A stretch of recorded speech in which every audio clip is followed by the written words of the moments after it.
Hey everybody, how you doing? This is the Bottom Line Show with Lamar, and we got our producer today filling in for Darren Harvey. Her name is Bria. How you doing, Hello, Bria? Doing all hello. right? I'm doing good this morning. How about you? Doing great, doing great. I want to just give everyone to just have a prayer out for Darren's dad, who's he's having emergency surgery today. That's why he's not on the show today. It's gonna be he's gonna be missed today. We always have some good conversations, Yeah, and Darren's a good guy, man. He's a really good guy, and it's sad to not have him here, but we wish the best for his dad, and we pray that they have safe travels, and because I think he's going to Columbus, Ohio. So yeah, yeah. there's gonna be some time. So yeah, so how's your week been? It's been going good. Just, getting through, getting some homework done and keeping an eye on the news. I get shocked every now and then, but that's been a good week. Been a Yeah, good I week. agree. You? Been a pretty good week. And see, every time I get on Zoom, my dog comes in the room and like he wants to be on camera so everybody can see. Hey, here's Thor, Hi, y'all. If y'all Thor. want to see Thor, say hi. Say hi. See everybody. You come in and be nosy. Now go. He's Go. getting big. Yeah, he's 102.5 pounds right now. Ooh, he's Yeah, a he's big bigger than his boy. dad. His dad was 100 pounds. He's bigger than his dad right now. He's Okay. 2 years old. 2 years old. So we got a really hot show today. We have two business owners, AAC vending, and then we have the second one. What was the other one, Bree? Casey Casey Black owned. Casey Black Mhm. owned, and then we have another guest who's going to talk a little bit about racial reconciliation. Her name is Susie Brookshire. So it's going to be an awesome show today. Interesting. And you know what's really crazy is like I am on social media a lot, and so I'm always throwing stuff out there, and I get these trolls that bother me. But the thing that I got to ask you a question, and I want to Mhm. ask people out there that's listening, help me with this. Oh If goodness. someone does something publicly, TV, radio, Twitter, anywhere where it's public access, right? Mhm. And they send it to me, Mhm. right? And they're like, here. And I take that same footage and I post it on my page, right? And then a bunch of people criticize that person because of what they said in this interview. Am I Right. wrong? Am I wrong? So I think that I saw the post that you made. I meant to tell you this earlier. I saw the post. Come on, it was a little bit of it was a little shady in the actual Oh, no, comment. However, right. That was purpose. That was purposeful. I don't think that there's anything to get upset about that for, because I mean, it's not like he did a private interview that nobody has Exactly. seen. This was something that was on the radio. So if he didn't want it to be seen, he shouldn't have went on the show. That's the Yeah, he point should have I'm been a making. little bit more prepared as well. Well, yeah, I mean that's the point. I mean, regardless if he was prepared or not, the point I'm making is that somebody is on a. That's like you going on, anybody's show. You go on MSNBC or you go on a Fox News, and there's a clip of you. If you say something stupid, what happens to that clip? It goes viral. It goes viral, right? So I'm like, you put yourself in a place without thinking. Now, so that's why I say the person's upset with me because I did that. And usually, if people follow me, they know that I'm a pretty fair person. I don't blast people. And even if you use profanity on my site, I tell you, chill out with the profanity because I have a broad audience where I don't want people being offended. You could debate, go back and Right. forth on every social issue you want to. I'm usually pretty fair. But over a period of time, you have to just make a stance and be like, you know what? I can't take rhetoric anymore. And I think that's what's happened over the years is people become used to hearing things and not saying something. Mhm. And you're sitting back. I'm not talking about debating. I'm talking about just, this is what you're saying, whoever the person is, and this is how you're perceived now. This is how Right. people view you now. And it doesn't have to necessarily be everyone on your side or whose side. It's not about sides. It's about people in general. If we take politics off the table and we just look at people for who they are, Right. We all everything that's going on in our country deals with people. Has nothing to do Right. with politics. It has nothing to do with all this other talk we have. It's people. People Yeah. need to just do better, think better. If that's even a phrase, think better. Yeah. Just be a better person. So anyway, I'm glad you kind of made me feel a little better about that by saying that, by being public.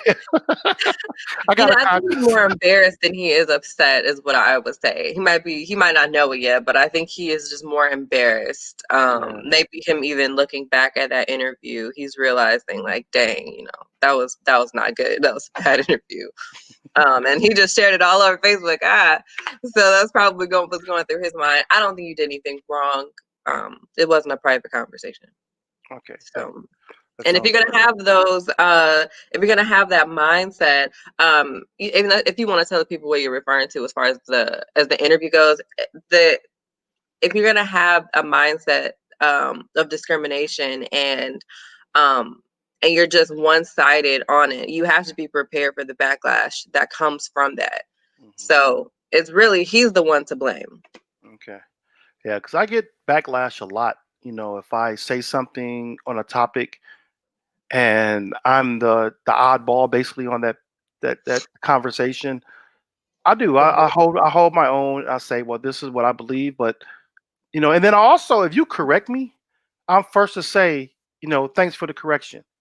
You know, Mhm. I'll throw that out in there a minute, like, oh, thank you for correcting me, or thank you for bringing some enlightenment to the conversation. Or I make Yeah. mistakes. Too. We all make mistakes, and that if we make mistakes and errors, we should be able to own up to it. So, Yeah. man, you ready to get into this today? I Are am. you? Let's go ahead and well, before we bring it up, Okay. what I didn't know until today, CJ is a mechanical engineer, and Yeah. that was interesting. He's married. I didn't know too much. I know we were talking about him, but I'll let you lead on this interview. But it was Yeah. great to hear this. And he's into physical fitness. He works out, Mhm. and he's an avid reader. Yeah. And Wow, Chelsea, oh, get this. They're yeah, from North Carolina. really? That's where you were Yeah, born? so we got some North Carolina natives in there. So Okay, yes, awesome. and Chelsea, she is a teacher and she also is Wow, working on her PhD. Okay. awesome, awesome. And so we got but so Chelsea and CJ McFadden, they're on coming on the show today. And this is CJ, he's the owner of Double AC Vending. We're going to talk about that today with him. This is his company logo, and then we also have Chelsea, who owns Casey Black Owned. It is a promotion page on Instagram, and she's really Okay, shining light on a lot of the Black owned businesses throughout Kansas City. So we're going to talk about that today, and we'll go ahead and bring them on. yes, Okay. it's awesome. Hello, hello. Good morning. Hello. Uh, Hi there. how you We doing? Hey, we're good. How are you all? Doing great. good, good. Is it early enough for you? I'm 8 here. Not sure I'm there. What's that? It's 8 a.m. here. Yeah, it's 8 a.m. Oh, here too. we're Oh, all in Central Time, y'all. Yeah, Yeah. I'm in Dallas, the Dallas area. So, Yeah. okay. and you guys are all in Kansas City. Yeah. So Yeah. tell us a little bit about yourself, since we both have you on right now. Then we're going to CJ's interview a little bit. So me personally, so I'm born and raised in the Carolinas, like Bria was mentioning, but I'm from South Carolina, Okay. um, Okay. from a small town called St. Matthews. Okay. I attended South Carolina State University, where I received my bachelor's degree in mechanical engineering technology, and then later I went to North Carolina A&T in Greensboro, North Carolina, where I met my beautiful wife. So, Yeah. and I received my master's degree in mechanical engineering, which eventually led to me moving up here to Kansas City for work. Awesome. Awesome. Congratulations. Also, congratulations. Thank you. And I am Chelsea McFadden, and educator at heart. Working on this PhD right now that is related to teaching teachers how to teach. And I am from Charlotte, North Carolina. I was born in Durham, North Carolina, but I'm a city girl from Queen City, and I got my undergrad in elementary education, master's in literacy education, and now the PhD will be in curriculum and instruction. Awesome. Congratulations to you as well. Thank Congratulations. Yeah, Bria, she was born, it was Valdez, North Carolina. It's you. like near Morganton, Hickory area, Mm-hmm. up that way. Yeah, my job had me there for about 4 years. So this, if those that know, this is my daughter Bria. So Yeah. people out there in Facebook world and YouTube world. But yeah, so we're a little bit familiar with North Carolina. She don't remember much, but We've been back a few times now. okay. So let's get into this interview, man. Yeah. So go ahead, Bria. You can go ahead and lead with this one. Yeah. So, CJ, I want to know, like, what inspired AAC vending? Like, what made you want to get into that business? Um, Shoot, what inspired WAC vending? So my mom, she owns her own cleaning service business. She's been cleaning for over 30 years now. So I guess that's where I got the mindset that I can own my own business. My Yeah. dad was the first person who helped me start my own business, where I sold different snacks and drinks to my friends on the block. Um, so so with that, I always had that experience, and always wanted to, be able to give back to my community. So just at South Carolina State University, I met my business partner, Aquino Span, where we both own AAC Vending, which is stands for Aquino and Caldwell's Vending. Okay. Both decided to come together to start it. But what inspired us was we wanted something that was low maintenance, low cost, but also high reward. And so that's what eventually led to us starting AAC Vending. All right, good. And so that, so you guys have multiple locations, right? Yes, we do. We have over 15 locations right now. Awesome. Nice, How long? nice. How long have you been in business? I would say maybe 8 months. Oh wow, awesome. Wow. Yeah. So Yeah. what type of establishments do you have your vending machines in? So we have one is multiple maintenance shops. We have one in a 55 and up apartment complex. Oh, okay. We also have one at a furniture store, a shipping store. Okay. Where else? So many different An places. animal vet where Animal- they make medicine for animals. Yeah, animal. Nice. So it's a variety. You have a great Yeah, variety. That's really diverse. That's awesome. that's impressive. Yeah, very, very impressive. And So, firm, oh no, go ahead. Sorry. an engineer firm. Oh, okay. Yeah, that's really impressive. Especially for you guys being open for 8 months, and you guys have made such progress with that. That's impressive. But so far, like, what has been one of your biggest accomplishments with AAC vending? So far, just starting off with only 2 machines.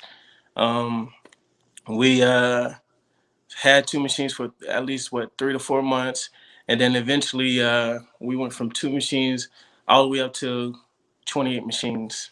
And we were amazed, but we still was like, dang, like we happy to have it, but how are we gonna manage this time? But we started maneuvering things around and figuring out how we can manage our time and still get things done. All That's right. good. Good. That's Yeah. So you said you guys have been in business for 8 months.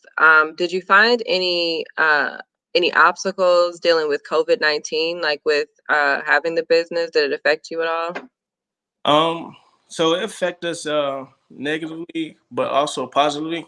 So the negative way that it affected us was that the prices of went up, where the prices of drinks, Mm, they like went up a little bit more. So like we were spending like 27 cents per can. but it went up to about 30 cents per can. So we just had to like figure out like our pricing and stuff like that. But for positive, it helped us out to, where we were able to expand more and reach more companies. Okay. Good. Yeah, I was noticing the prices on everything went up, like on hand sanitizer. I'm like, I've never paid $4 for a little bottle of hand sanitizer before. This is crazy. It is. But yeah, wow. Let's see here. So, did you have any thing that you wanted to talk about with your company? Like, what do you guys have planned for like 2021 or anything that you wanted to highlight? So 2021, we're looking to expand even more. Um, so we're planning to start AAC vending in South Carolina and then also in Mississippi. So that right there is in the works at this moment. How did Nice. you pick those locations? So we have so my business partner, I'm in the Kansas City area. My business partner, he's in Mississippi, and Okay. family in South Carolina. So we could just pin one right there and then have someone working it for us. Got you. I went and found a picture from your for one of your pages that shows a picture of your machines that you're working with that you own. You want to pull that one up, Bria? You see it? Yeah. Yeah. So this gives an idea so Wow. people can see what the machines look like, and you guys at work working on the machines or filling them up. That's Yeah, pretty cool.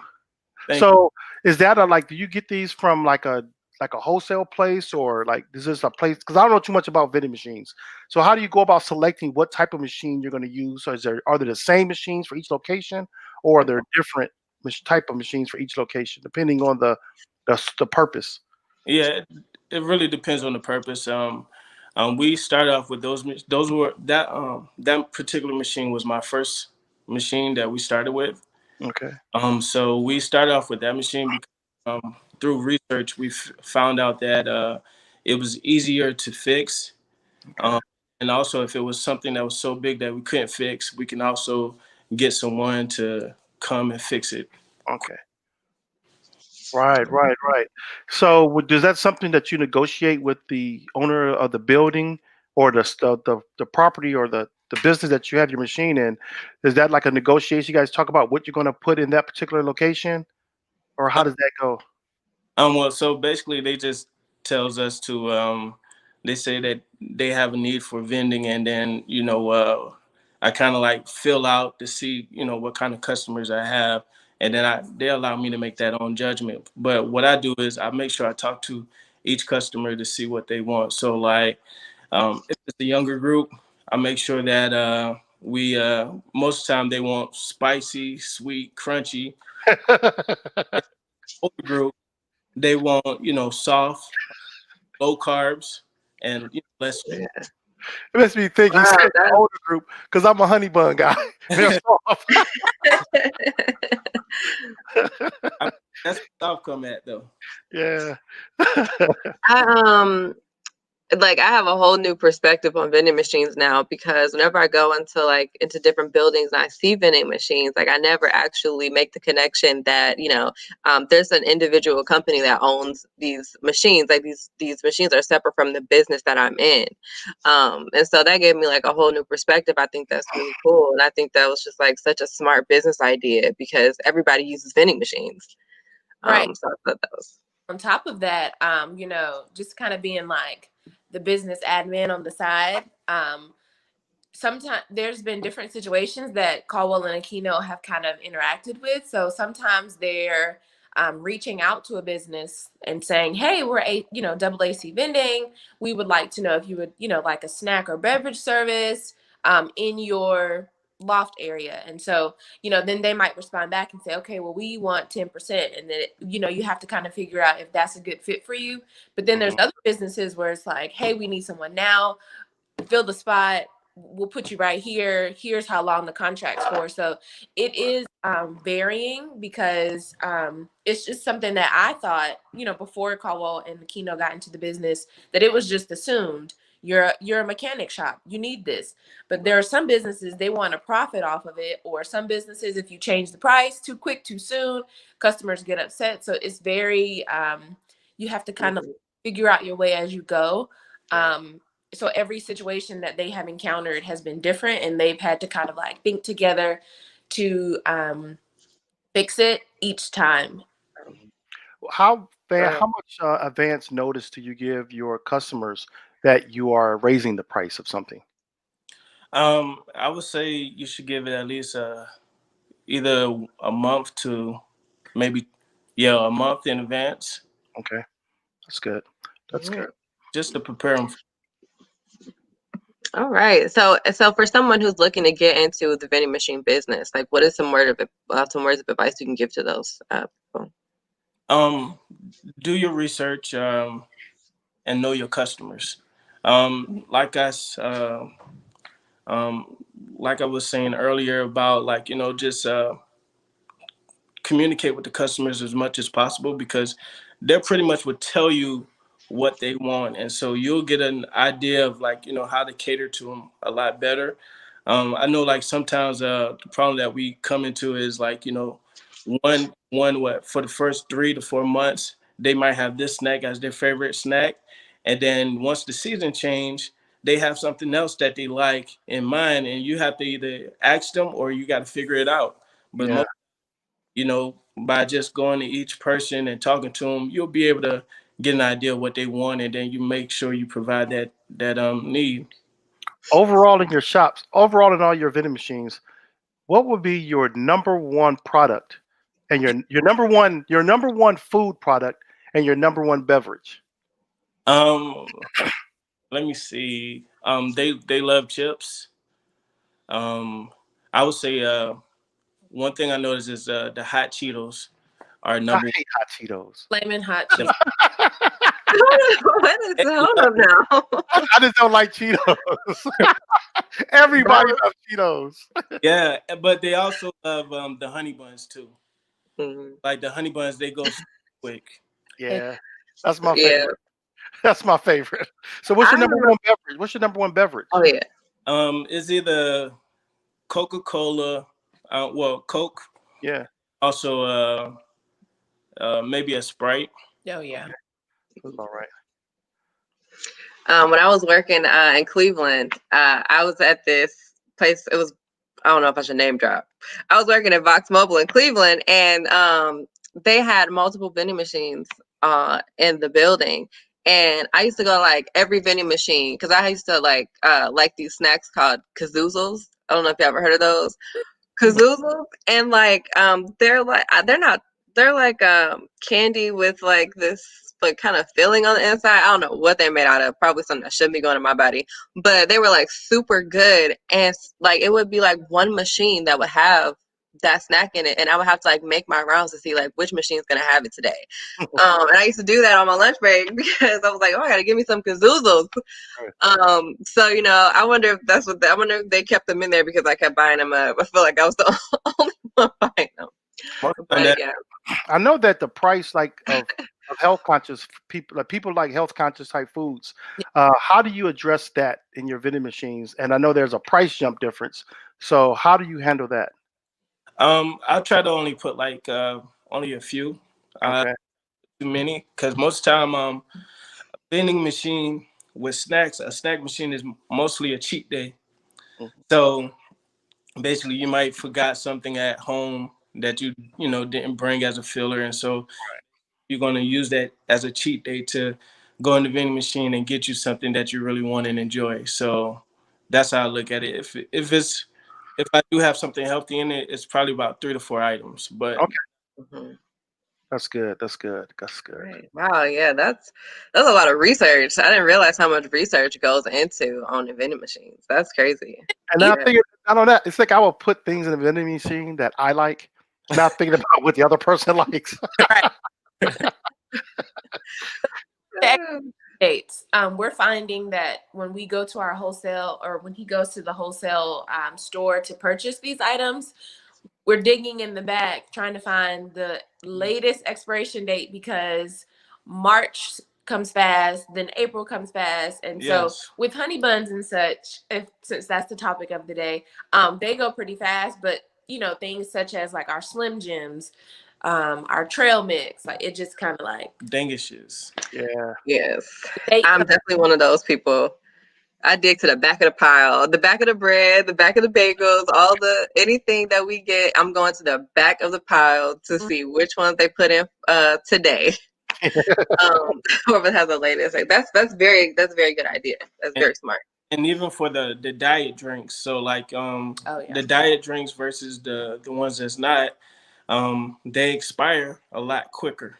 I didn't know that. Oh, I didn't. Yeah. I think they take like more, maybe 3 to 6 months, and they expire real quick. Oh wow, Mhm. I didn't know that. I didn't know that. I didn't know that. Learn something new. Yeah. So Well, get a that diet. was, Check the dates, right? yeah. Wow. Well, Chelsea, I have some questions for you. Okay. You own KC Black Owned. It's your Instagram page. You can tell us a little bit about that. Yeah, so KC Black Owned was started, you know, after all of the social injustices that were explicitly seen last year while everyone was at home tuning in. And so I wanted to find a way to continue to support Black-owned business, small Black-owned businesses here in the KCMO and surrounding areas. And so out of that, in July, I remember it was late at night. You know, I was just like, okay, I'm gonna get the page started. And, you know, I had my husband's support with that as well, which was greatly appreciated. And so now we are, you know, growing heavily. Our page is getting a lot of influx. We've had college graduates ask, hey, I'm looking for a lawyer to connect with because I want to be a lawyer and I want to know if a lawyer would take me in and teach me some things. We've connected with people who are looking for jobs. It's been a great platform. And so what we do is we feature a Black-owned business and we support them, we highlight them, and we kind of repeat that process. So kind of like our motto is locate, support, repeat, because we want people in the community to repeat that process. We want to locate them because some of them are hard to find. We want to support them, purchase their items, you know, give them tips, tricks, and strategies, and then we want to repeat that process with a different business. And so every Thursday we go live at 7:30 and we feature one of those businesses. So this past Thursday we went live with Adrian. He is a barbecue smoke pit type guy, and he gave some really great, Yeah, I'm especially looking at it now. how to have that smoky flavor without a grill, Oh, just Wow. just by using a liquid smoke. So it's just a more intimate setting on Thursdays where we actually bring the business owner to the forefront in the room, I like to say, so that we can all kind of like ask questions. He gave us kind of a behind the scene look. He was making some sauces that are going to be available for purchase. So we just like to, you know, not be nosy, but we just like to see more about the business owner. And so it's just a continual thing that we'll, you know, continue to do. And right now, you know, we have some things in the making that should be coming out very, very soon that I can't say, but it's going to be awesome. And it's only up from here. Okay. I know that's right. I know that's right. So, how can someone get featured on your page? Like, how can someone be featured on KC Black Owned? Yes. So they would need to be in the KC. When I say KCMO, it's Kansas City, Missouri, Lee Summit, Missouri, Overland Park, Right. Mutt, and Missouri. In our Instagram page, there is a link, and that link will take them to our form. And there's instructions on the website how to do that. I have plenty of videos. It's the teacher in me. And so they'll fill out the form, and then someone from the team will get with them, and then we'll write up their bio, have them send a few pictures, and then we'll post it out so that everyone can see and share and get to know the business. Okay. Hey Dad, if you're on that page, can you put that link in the comment section? I'm doing right now. Link to KC Black Owned. Thank you. And also, could you is there I don't think, is there a link for double AC vending or Not They, yet. Their Instagram page. Yeah, if you could put that in there as well. Got it. For anybody out there looking for vending machine services and anybody out there looking to have their business promoted in the KC area, you know where to go. Mhm. And you kind of told me what inspired. I was going to ask what inspired KC Black Owned, but you were saying you know during the time when it was really bad last year with social injustice. Yeah. It was like that. I gotta admit that was like really crazy last year. I was angry a lot, but I've been keeping up with your page, and it's very inspiring to see all of these businesses um up in Kansas City that I didn't even know there were so many Black owned businesses around here. Right. Me and George, we still need to go check out that Smash, the little Smash place or something. The place you can go smash stuff Mm-hmm. to get relieve some stress. I kind of want to go there. And where that's in Kansas City. Are those all over the country or just Kansas City? It's just Uh, Kansas City and Missouri area. Okay, because I need a smash place too sometime. And that's what I yeah. said. Businesses, even just with talking and messaging and emailing with different business owners, they're very resilient. Despite what happened last year, they have like fought through.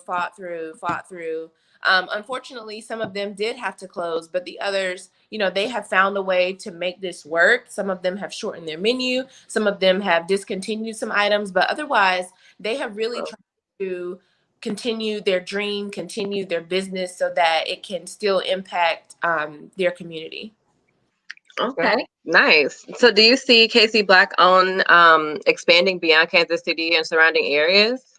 Yeah, I do. And that's one of those secretive things that I can't discuss right now.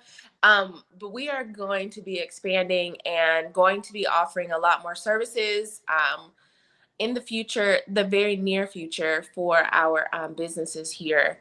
And I think they're going to be very excited about it because it's only, like I said, it's only up from here. Right. That's right. Yes, well that's very inspiring. Both of you guys, y'all know y'all inspire me every day though. These are really good friends of ours. Yes, we love you. Yeah.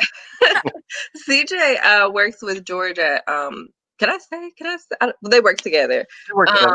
And Chelsea, her and CJ actually arranged our engagement. Yeah. Yes. This is back when this is like, how old is Logan? 2. So right before we found out, or right around when we found out that we were expecting Logan, and they helped arrange the engagement, and they've been in our lives ever since.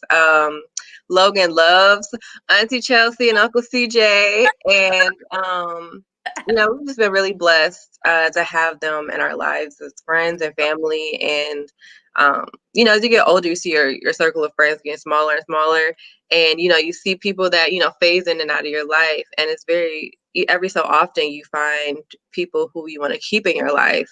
So I'm very blessed to have found the McFadens. And that's good. That's really cool. Oh yeah. yes. I'm gonna ask Chelsea. Yeah. I have a question for Chelsea. You were saying that it was during the summer that you decided to do KC Black Owned. What was the pivoting moment that like brought it to like I need to expand on this to give the exposure to Black business? Well, even though COVID hit pretty hard last year, my husband and I, we did try to find ways to kind of get out of the house, at least have takeout at least one time a week. And so we're foodies, we like to cook, we like to try different things, and so we were looking for a Black owned business to support, and it was not easily accessible. You kind of had to go through this page and go through that page and do this, that. And right. Easier way to do this. How are people going to support Black owned businesses if it takes these many steps? And so one thing people might say about millennials is that we kind of like want it short and easy. We want the microwave version, and it's true for this situation. So I was like, why so many steps? And so we just decided, okay, we need to find a way to make this easier. So basically giving a solution to the problem. Right. That's awesome. No, the reason why I asked that because around May is I'm not sure you guys familiar with the Blackout Coalition on Facebook. It was like Yeah.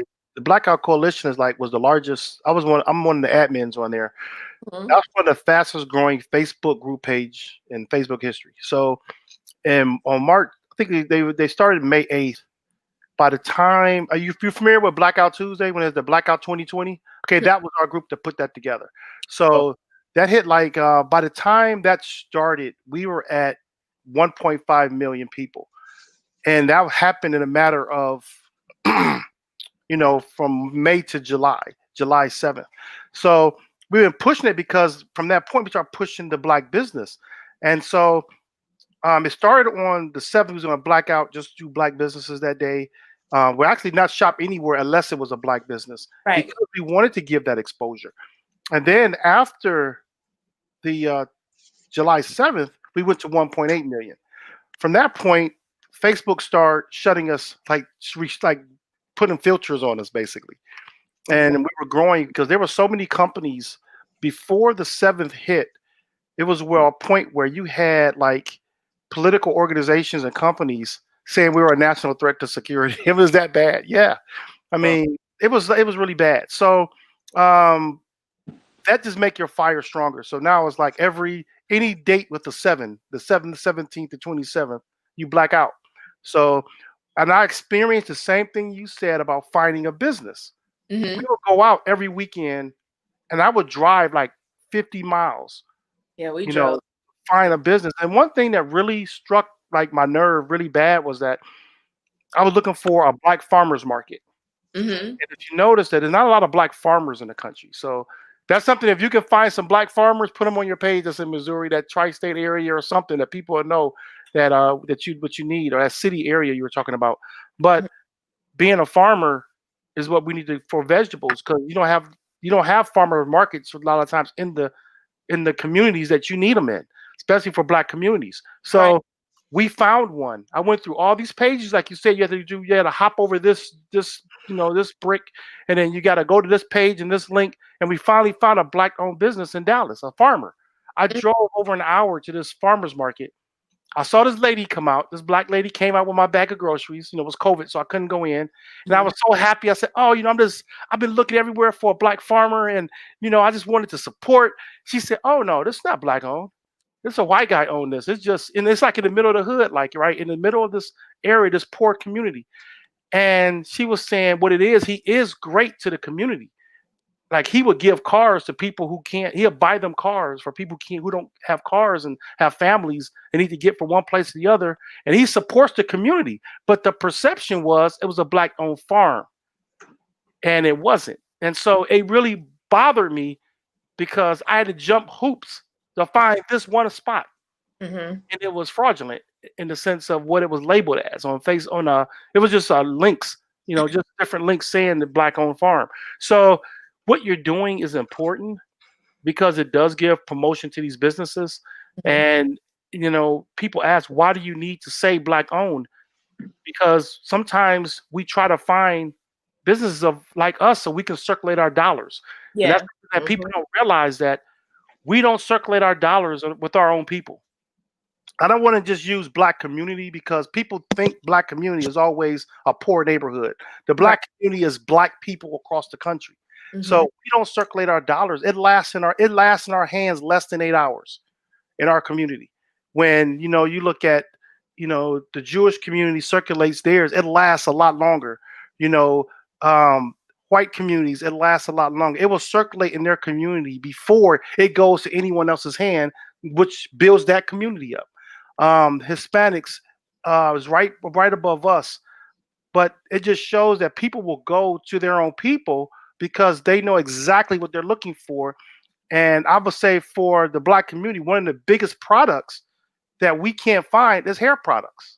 I was You just know, about to say, you so took the words. that's, My no, I mean, and it's real. And I'm going to let you all speak my that for next a minute, but it's hair products, and people don't understand, why do you need a black hair care product?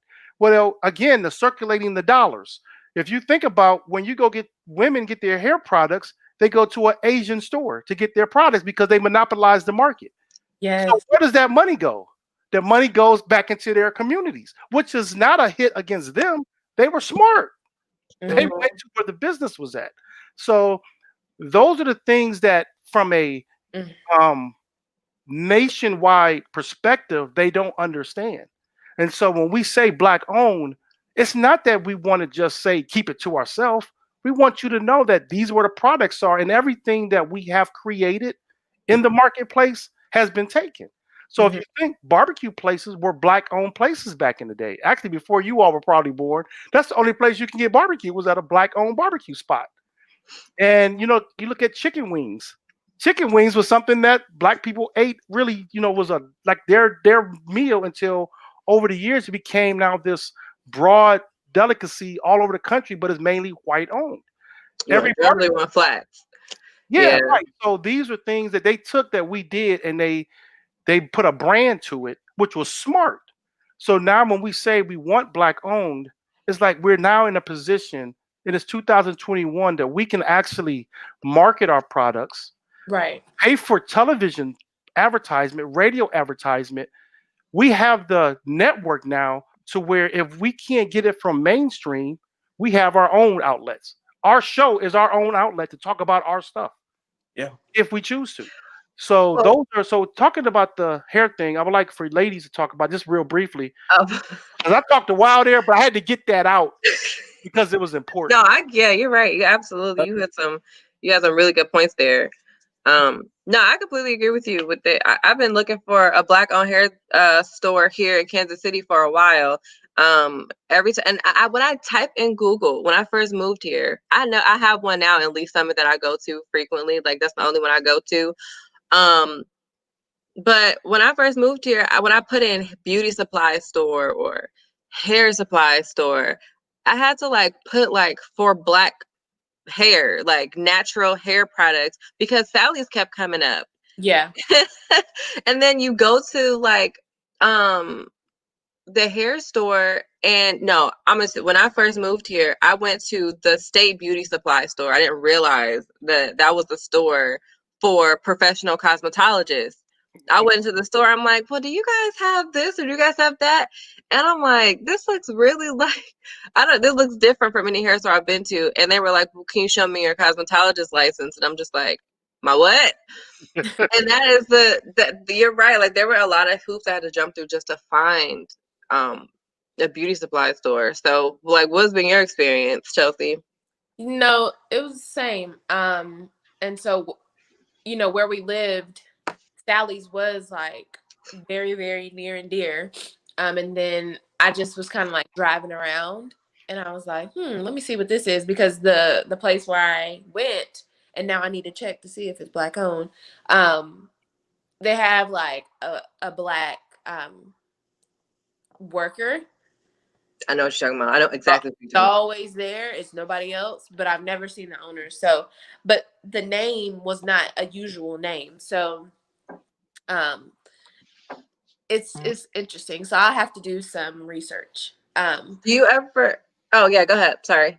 No, but I was just gonna say, like, even like in Target, so we have a guy named Brian. He owns the Black Pantry, so he's trying to take this model of a black owned grocery store, so that everything that's in this grocery store is black owned. So right now he just has like a hitch trailer on the back of his truck, but he had posted the other day that he was in Target and he was just saying, like, companies pay for this space on the shelves.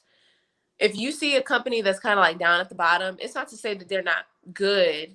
They they just don't have the revenue or the money to have all this exposure. So like how, Vaseline or whatever, they can have two rows of products, or Lubriderm has all of this and Cantu has that. So he's saying, you have to really like do your research, look at where these products are listed on the shelves, and then like that's how you start your research from there. So the smaller companies are probably going to be at the bottom. They only probably have one row of one product. And so I thought, Mm. Yeah, one thing I noticed recently, like in my city, I'm in a suburb of Dallas, North Texas, and I used to live in a city called Plano, and there was a couple of barber shops in my area where I could drive like 10 minutes. And then I found some friends of mine from Cleveland, Ohio, that I was driving 50 miles away because they were friends. I wanted to support that business, so I was giving them my money because I knew them. Well, in my community, I finally found a black barber where I can drive like 3 minutes, and Oh, it's like a multi-ethnic salon, but it was you just don't know what that. Well, you do know. It was like a weight off my shoulders of I didn't have a haircut for like 6 months, Yeah. so I went and got this haircut because of COVID. I didn't want to go anywhere, but to find this guy was like uh it was awesome just to and I just text a neighbor of mine. I just said, man, where you go get your haircut? I'm like, I'm tired of driving an hour to get my haircut. Yeah, He said, oh, just right around the corner. I'm like, in his house? He's like, no, a shot. So he gave me the information and it was so cool. I could set up weekly appointments or 2 weeks, every 2 weeks now. It's like scheduled and it's an awesome experience. So it's really important to be able to cater to the people in your community, whether you have a small group of people in your community. It's good to be able to cater to them as business owners because it makes a world of difference just to have some product that they can use without going far for it. Yeah. That's awesome. Chelsea, do you ever reach out to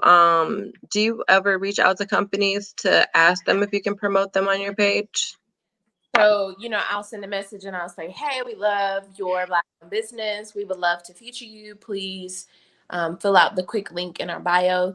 The form that they fill out is very simple. It's just their name and their contact information because I am creating like a list to keep because once we support you and we feature you, you're like a part of the KC Black owned family. Like we come back, we check in. Hey, do you need anything? Are you looking for something? So I'm just trying to like build community through that aspect. So really the form is just for like, administrative purposes, but also giving a little bit of background so that when we tell about their business, people want that know, like, and trust factor. They want to know the story behind why you started, what inspired you. Like people really like the story part. And so that's Yeah. what we want them to do when they are filling out the form. That's awesome. Okay, so what catches your eye? Like when you're looking for companies, like how do you say, I think I want to reach out to this company. I want to reach out to this Black owned company and see if they would want to be featured.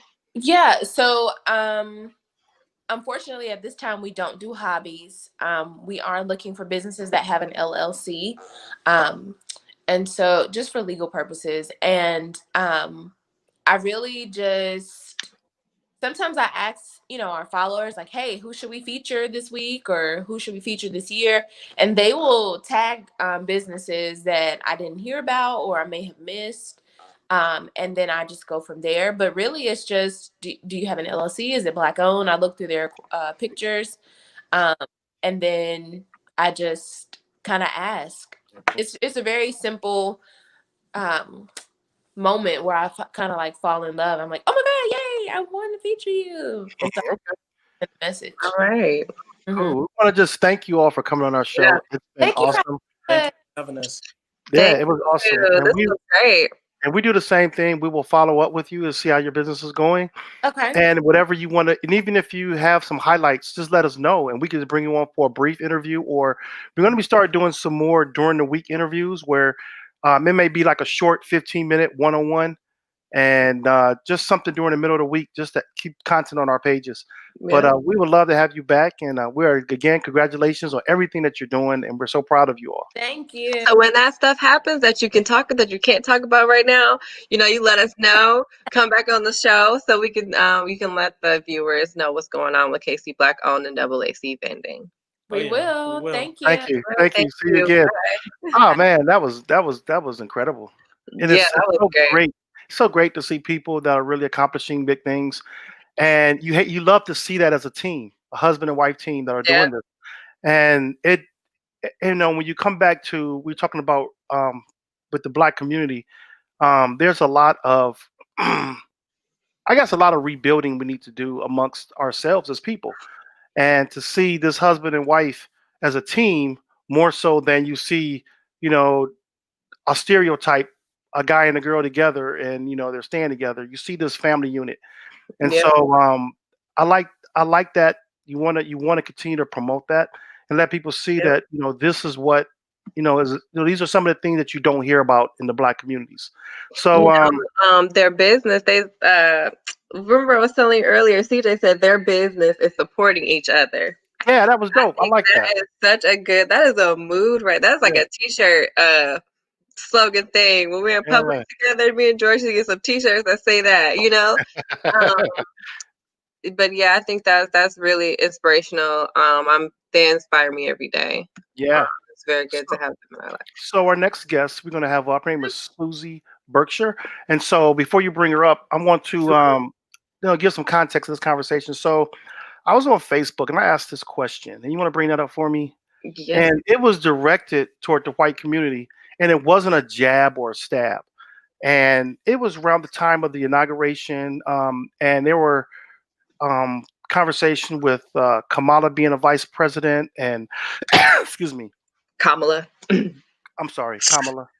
I do it every time, and I'm learning. We all learning. Kamala. No, I've heard somebody call her Kamula. Right, it's Kamala. Enraged. Yeah. Right. Go ahead. I'm sorry. And so, and see, I mean, I'm glad you checked me on that, so I won't make that mistake again, Kamala. And so, it was a lot of issues about Black being in politics right now because you see a shift in demographics. And so, over this past week, the comparison with the summer protests versus the Capitol riots, all these comparisons of Black, white this, white that, white this, white that. And then it came to Martin Luther King Day, and we're going to just bring some videos about it, but I didn't even put those together. I think it's easier to talk about it. Was that, Bernice King made a comment once that started going viral this past week on Martin Luther King Day, was that people are taking out of context what Martin Luther King was saying.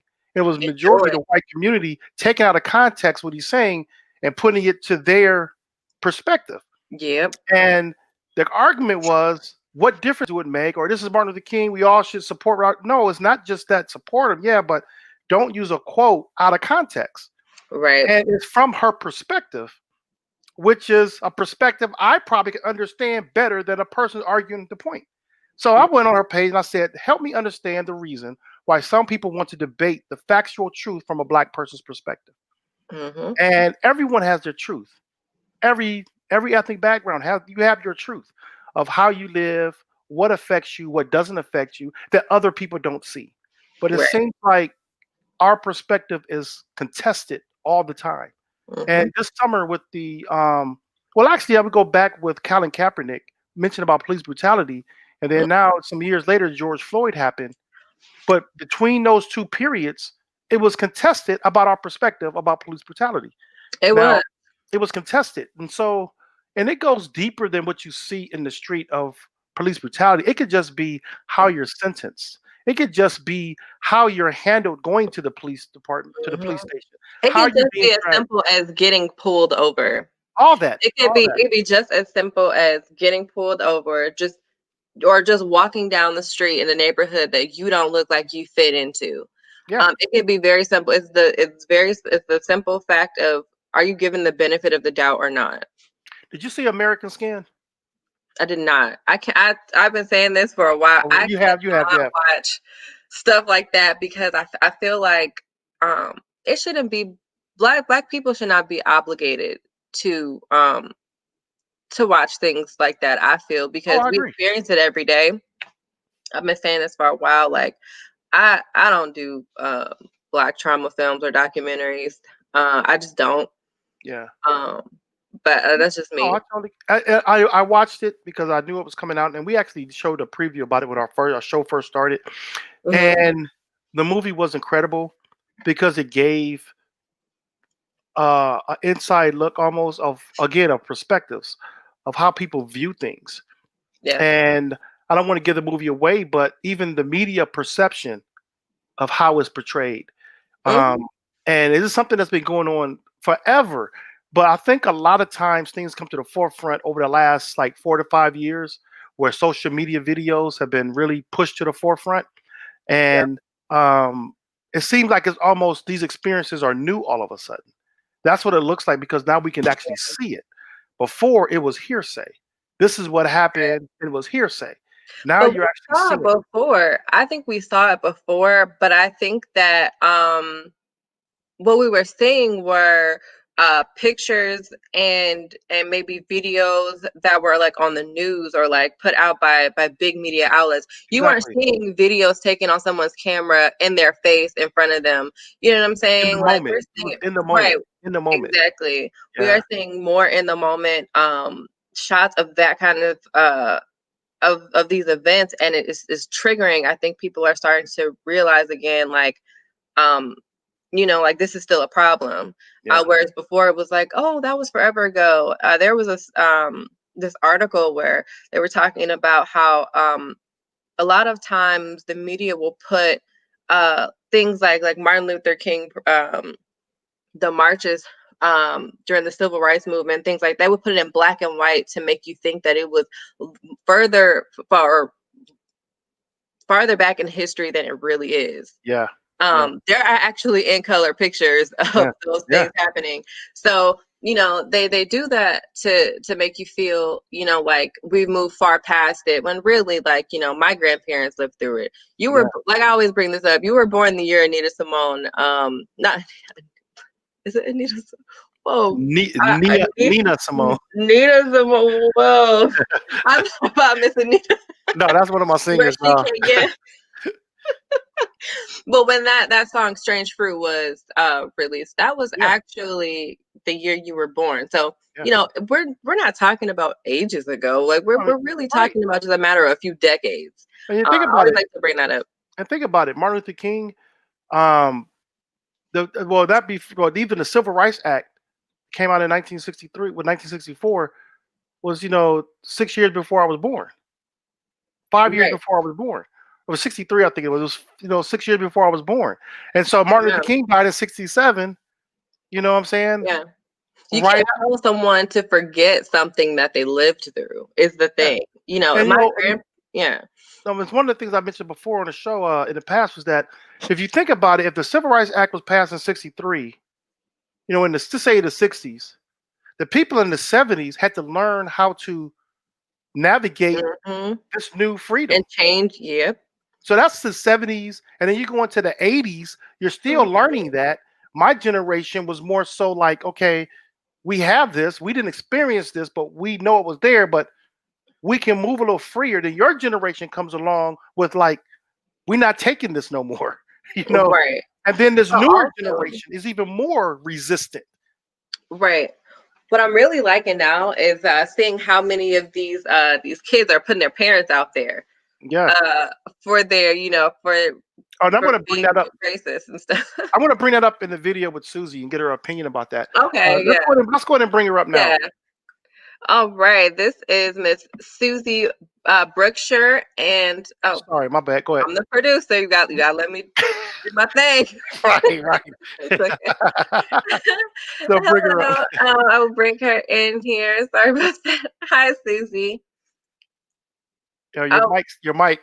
it's okay. Sorry. Hi there. How you doing? How you doing today? I'm great. I am That's great. awesome. That's awesome. That's awesome. So tell us a little bit about yourself a little bit. Well, I'm a mom. I have two sons. They're 2 and 7, so that's why I needed to be on mute. I'm married, and I'm a follower of Christ. I don't associate really with a specific denomination, I would say. Oh, that's great. And I'm an art teacher, so I teach elementary art. I'm an educator, and I think I've been teaching for 17 years now. So Awesome. Wonderful. Wow. Awesome. So what made you want to be a teacher? It's tough. actually, my degree is in art. So I have an art degree, and there are really a lot of jobs that you can get with an art degree. I don't know if you realize that. There are no jobs. So my mom was a teacher. My grandmother was a teacher. My dad really, really wanted me to be a teacher, and I did not. But they told me I needed to get a job. When I Right. graduated from college, they were like, okay. And so I got a job teaching art at a little high school, or it was a tiny little school in the panhandle of Texas. It was a little 1A school, and I taught 8th through 12th grade art my first year in this little German Catholic community. And that's how I got my start. So, Oh man, awesome. And maybe we can I have a conversation with you with some ideas about art I want to bring to North Texas. ooh, And I will definitely ping you on that, and for sure. we have a conversation because it's on my heart. It's just me navigating getting that done. Yeah. And I think that because of what you said how about the limitation of jobs, Uh-huh. you will like this idea, I promise you. Oh, So yeah. so we'll discuss that. So Absolutely. yeah, so anyway, so people who don't know, I met Susie on Facebook. I put up that question we saw earlier, about the debating a black perspective on something, their truth. And Susie gave a very well written explanation. And you want to bring that up for me, Bria? Yes. This explanation. And I'm going to just skim through a little bit of the points I thought was really good. And then we're going to have Susie talk about it. So this is from her I'm gonna take that experience. banner down. Yeah, this is her experience. And she was saying, it's typically whites who have no perspective but their own, which they have never moved from town where they grew up, have true friendships and relationships, professional and personal, with people of different races and cultures. And that's something I always talk about is diversifying your peer circle. Mhm. And this one right here, they said they also don't feel obliged to listen. That's the part that caught my attention. Again, was that the listening part. And I put a lot of posts together to say you gotta be willing to be vulnerable first, to have an in-depth conversation, a personal conversation with someone that doesn't look like you, but you have to listen. You have to listen. That's one of the main things. Then she says this: for those three, there are three common denominators that she's noted that screw up the perspective. It's the ignorance due to the lack of experience combined with the entitlement or white privilege. If my life had been taking different turns, I possibly could have been one of those people. But I also think that God presents situations for us to grow and to change our hearts and perspectives. But you have to let Him work and not turn away. And that people can no longer turn a blind eye to the blatant systemic racism. The Lord is showing us our sin, and many are still choosing to look away. People must look and examine their role. And you can bring that back down. Okay. Yeah, That hit my heart. And I read through the rest of it. And that's when I contacted her. What prompted you to go that deep and be that transparent? And like I always tell people, you're speaking your truth because I don't know your truth. You're speaking it from your perspective. Explain that to us, please. Well, first off, Jesus. I mean, first and greatest two commandments, he tells us to love the Lord our God. And then he tells us to love our Love neighbor. thy neighbor. Yep. And Second so you commandment. have to insert in there, love your black neighbor, your Hispanic neighbor, your gay neighbor, your drug dealer neighbor, your felon, your pedophile. I mean, Yeah. he doesn't say love your white American Christian neighbor. He says love your neighbor. Yeah. And so I have a pretty diverse Facebook feed. As you can imagine, I grew up in a very small town. I went to a very small school. It was all white. Mhm. But I moved to the Metroplex. I have taught at an inner city school. I've had all these experiences. I have close friends of color where I have witnessed discrimination, racism. I've heard their stories. I've listened, and I believe, and I just feel like it's not enough anymore to just silently treat people in my sphere correctly. I feel like you have to say something. You can't just brush it off. And your question, even though that question was posted in a racial reconciliation group, you were getting just kind of, oh, it's ignorance. People are just dumb, And I was like, I felt like you deserved an explanation for why white people do that, and it wasn't an excuse. It's just, that's kind of, I think, why they do that. Yeah. It was deep, and then we got this video we're gonna play. It was a clip that I played last week. They're gonna I got to make sure I put on my Facebook page that I do not own the rights to this video because they're gonna. Last week they muted parts of it, so they're gonna probably mute me again. But I want to go ahead and play this.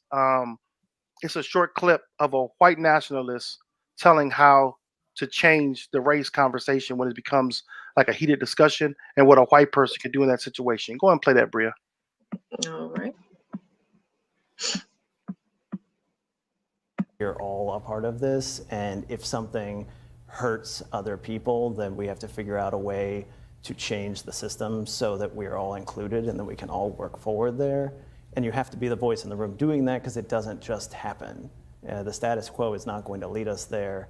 The only thing that undermines a white nationalist who's trying to ramp somebody up to a more extreme version of racism is somebody in the room challenging those beliefs, keeping it from escalating and reminding them that what you're saying is wrong. Do you think white people would be more effective at that? Do you think there could be more white people who are actively doing that, as opposed to, as you said, turning a blind eye and saying like, oh, I don't like that you believe that, but let's still hang out? It's a white person in the room who has the strongest voice to counteract a racist thought.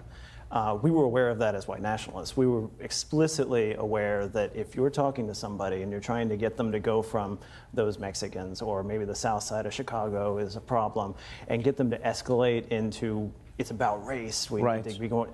The person who's going to ruin that for you is another white person who's saying, stop that, because it's equal. Like they have literal skin in the game, and what they say shuts any sort of white nationalist racist thing you're saying down, and it stops the room. And that's the thing that people can do. That's the thing that people at college did. That was deep. Please give me your perspective on that, Susie. I mean, he's absolutely right. And I have 2 sons, both white. One's adopted, so I feel like they're both white. And I think that, our 7-year-old, we've really made him aware that his voice is powerful. He is heard, he is listened to, and he needs to stand up. If he sees discrimination, if he sees racism, he has to say something. It is his, that's what should come with his white privilege, is that duty to call it out and to say something. And I think that, it starts in our homes. It starts with our kids. It starts with teaching them that just because this is the way it is doesn't mean that this is right. Yeah, totally agree. I totally agree. And when you're, I had a list of questions. It's like my brain is just going to 100 miles an hour. I'm bringing them up now. Yeah. So, so we talked about what the expiration part, that would expire you. But from being a teacher, I'm sure you see a wide variety of people, circumstances, situations, and you hear these conversations, especially before COVID, I'm sure. From a teacher standpoint, from being a teacher, how has that influenced your perspective? And I mean, you've told me how it's been influenced, but now from a teacher's perspective, I'm not even going to take that question away of being your influenced perspective. How do you deal with the situations that we see every day, and how do you have these conversations with your students? Oh gosh.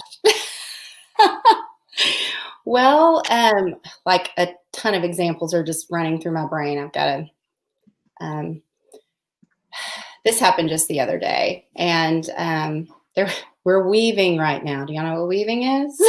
No. Weaving a little, yeah. And so they love it. And there was, everybody needs individual help. There's a line at my desk, and there's a little girl at my desk, 5th grader, and she needs help getting started, and I'm helping her. And all of a sudden, a kid says, "She stole my yarn." Yeah. I mean, it's an 18-inch long piece of yarn. She stole my blue yarn. There is no yarn left. She stole my yarn. And I'm like, she did not steal your yarn. And the little girl is just looking at me like, am I going to believe her? Yes, I believe. I said, you had this blue on here last week. We're starting a new color. She did not steal your yarn. Mm-hmm. And the little girl goes and sits down. In a minute, my desk kind of clears, and I just glance across, and I see the blue yarn in question on the floor. Yeah. Well, there's your blue yarn. Where? Who took my blue? I said, it's on the floor under your chair.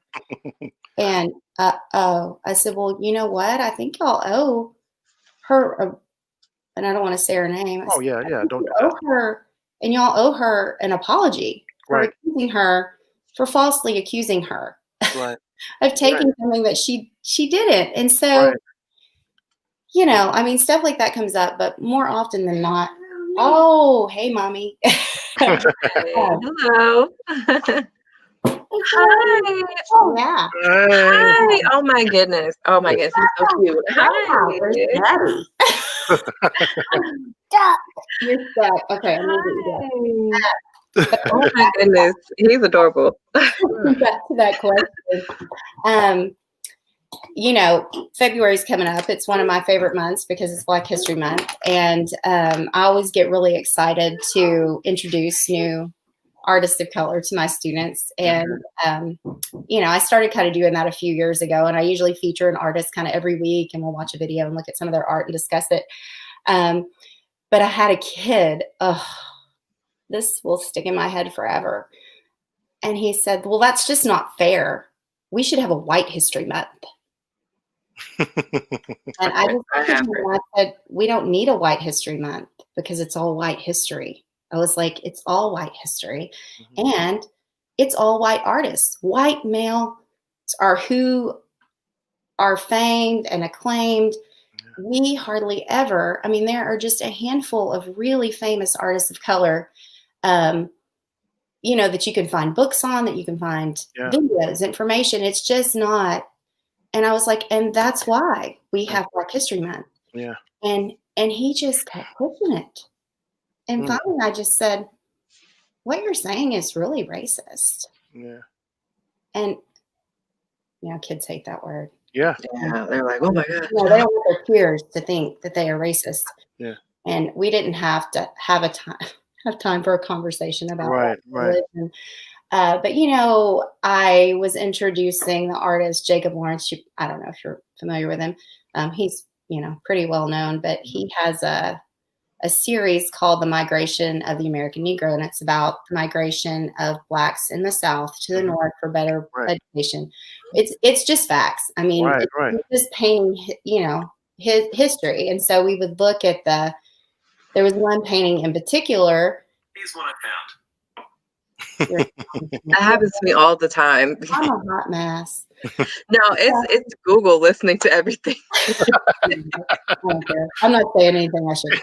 No, But there was one painting in particular, and I asked the kids, what do you notice about it? Because it really is visual racism is what it was. I mean, it was, and the kids would start talking about it, and some of my Black kids would just be silent. And I just wonder how they felt. They're living that. They're living that to a degree. And I didn't know if it made them uncomfortable to have to, you know, I didn't know how they felt about it, but the kids didn't. I mean, they noticed in the picture, you know, hang on, why are all the Black people on this side? The white people have a fan. The Black people don't have a fan. Is that outside? Were they outside? Did that? And they're starting, and they're so outraged by it. But like y'all were talking about earlier, that's just a few decades ago. That's really, you know, people don't realize that. Yeah, we're not that far removed from that. No, not at all, not at all. And it does. I mean, it's just rough. And like you're saying, calling people racist, it's not. I think the word is taken out of context a lot. Also, I think it's used too much. But I think also we have to show examples so people can understand it. Like what you were telling that student that was a racist way of thinking. Yeah, you know? I didn't say you are a racist. Right. That sounds. And people don't understand that because I believe that there are a lot of people, majority of people aren't racist. I think people are just conditioned over centuries of our country that they'll say something or do something. And a person can, like, I'll give you an example. Our co-host Darren, he's not here today. He's took his dad to the hospital. But Darren made a comment. We were in one of our meetings and he said he wants to go through his neighborhood and tell everybody take a Trump sign down after the riots happened. I said, you can't do that. He said, but he named all the stereotypes of a Trump supporter for his perspective. And I said, well, Darren, you can't do that. I said, I want to give you an example of privilege and entitlement. You just said you want to go to each person and tell them to take it down. And you didn't even think about any repercussions. Me as a black man has to think about how would I be treated going to neighbor's house in my community, telling them to take down their signs. He said, never thought about it. I said, yeah, you spoke like you can do this, and it was an entitlement that you thought you could just walk in and just tell people how you feel. That's their property. Now, if that person came to you and infringed in your space and said something out of order in your space, then you have a right to say what you want to say to them. But you can't go and tell them to take down your property. What if I want to put up a flag of Africa on my house? There's gonna be people that's not gonna like it. They may criticize me on social media, but they don't have a right to come to my house and tell me to take it down. Right. You know, so you have to understand what entitlement feels like, and see. You got to see it, because everyone doesn't. They're envious of the things that you may be able to do, and they can't do. And the Capitol riot was a prime example of entitlement. And it doesn't matter who the other person could have been doing it. It could have been a gay rights movement. It could have been an all women's march. It could have been Hispanics. It could have been an all Jewish assembly that was assembled at the Capitol. Whoever would have done that exact thing of storming the Capitol would have been dealt with in a different manner. Oh yeah, I thought about that a lot. And so, you know, it's that's an entitlement that we need to call out, and it doesn't have to be taken in a way of anger. It's like, just look. I mean, how can your eyes deceive you? You can see it. And so, I'm sorry. Go ahead. No, I'm done. No. Oh, I was going to say, what I noticed that I wanted to comment on too is I saw a lot of posts, and especially by celebrities, Black celebrities, was that the comment was, I don't want to misspeak, but the comment was, you know, Black people, sit this one out. This don't have anything to do with us. Or, you know, when it came to the Capitol riots, I saw that comment a lot, and from Black celebrities, where it was like, well, you know, Black people, this don't have anything to do with you this time. Sit out and let them do what they're gonna do. Yeah. And they were talking about white people at the riots at the Capitol, and was saying how this country, you know, like there was the Blue Lives Matter thing, and now you're seeing these white protesters beat up the blue lives that they were just defending. When it came to Black Lives Matter, that was their defense. But I will say is this: I disagree, and I think I was like one of the only people that disagree with those statements. I disagree because, and I always say this: when you're looking at us from the outside, you know, everybody knows there are race relation issues in this country, but when you're looking at America from the outside, you see Americans. Even though we're separate, even though, you know, like you see the racial tensions, and you see that but it really isn't a black side or a white side anymore. Yeah. You know what I'm saying? There's actually white people and Black people both fighting against racism. Yeah. So when I saw the comment, like, you know, Black people sit this one out, I was just like, that's actually not right, because we're actually all Americans. This is an American problem. Like, this is a problem. We're in this together, even if we don't agree with what those racists were doing or what those Trump supporters were doing. You may not agree with it, but from the outside looking in, we're all Americans. So it's an issue that we all have to address. I agree. You know, whether we want to agree with it or not. But yeah, like whether we want to, you know, agree with that or not, we are all Americans. Yeah. So you can't say sit this one out, because we can't sit this one out. You know what? I think I was one of the people that actually said something like that. Was that this is not my fight.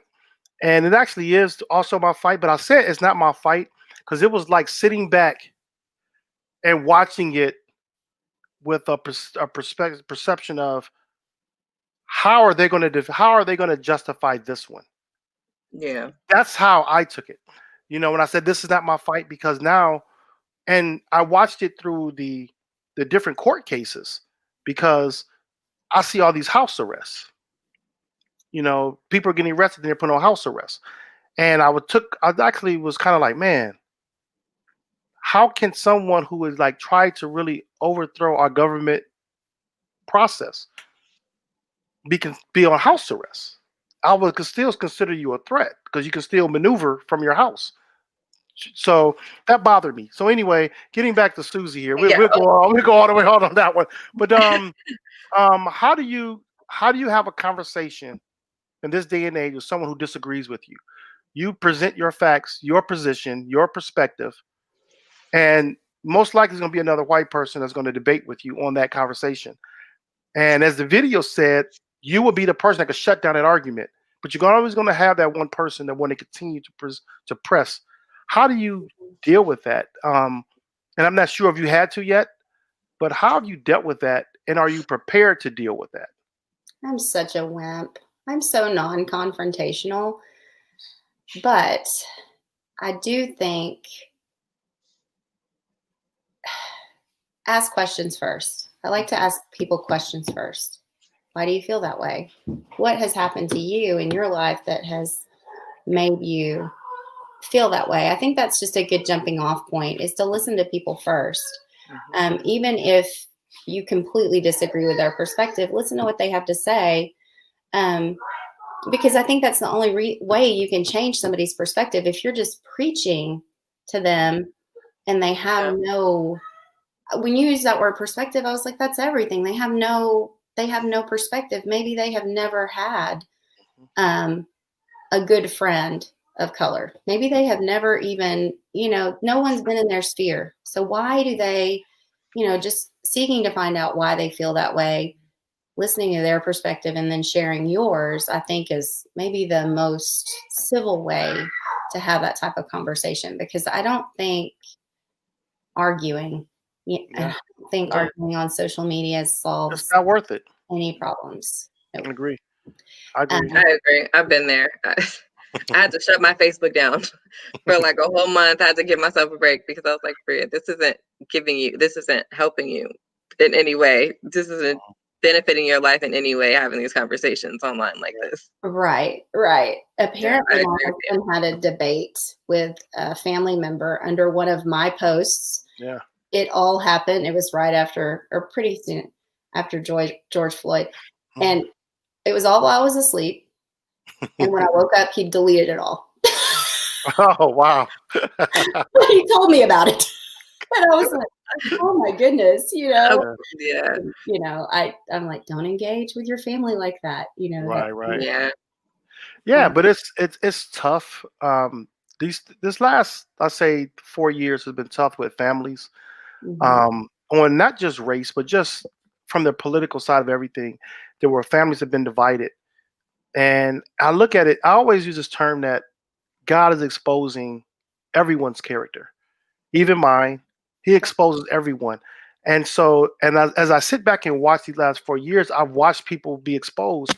And you'll see me post that sometime. I say, this is deeper than politics. This is about people. We have to be responsible and accountable for our actions and hold each other accountable. That's the only way we're going to do anything to have progress moving forward in America. Right now, it's like the lid is off, the steam is out the pot, the food is cold now. It's like it's not even tasty anymore. So you look at America right now and our relationships, it's just a bunch of mixed up leftovers, that's how I want to put it, of all the different issues. Everything is poured in this pot. Yep. And nothing's on top, nothing's like the forefront conversation. It's everything all in a pot. And we're so sensitive to everything, which some things should be sensitive to. But I think the lack of sensitivity in conversations sparks the fire. And we need to be able to just navigate that better. And so it made me think of this question I had. How do you confront someone who says something that is racist or insensitive? And you mentioned about asking questions. And so I understand how you would navigate that. But have you yourself been discriminated against? And how do you process that experience? When I read that question, I was like, very little. I mean, it's minuscule, the times I felt discriminated against. I'm a woman, so there's that. So I worked in finance for about 5 years. That's a male dominant industry. So yes, I felt some discrimination from managers and bosses who would make comments that they would have never made to a man, Right.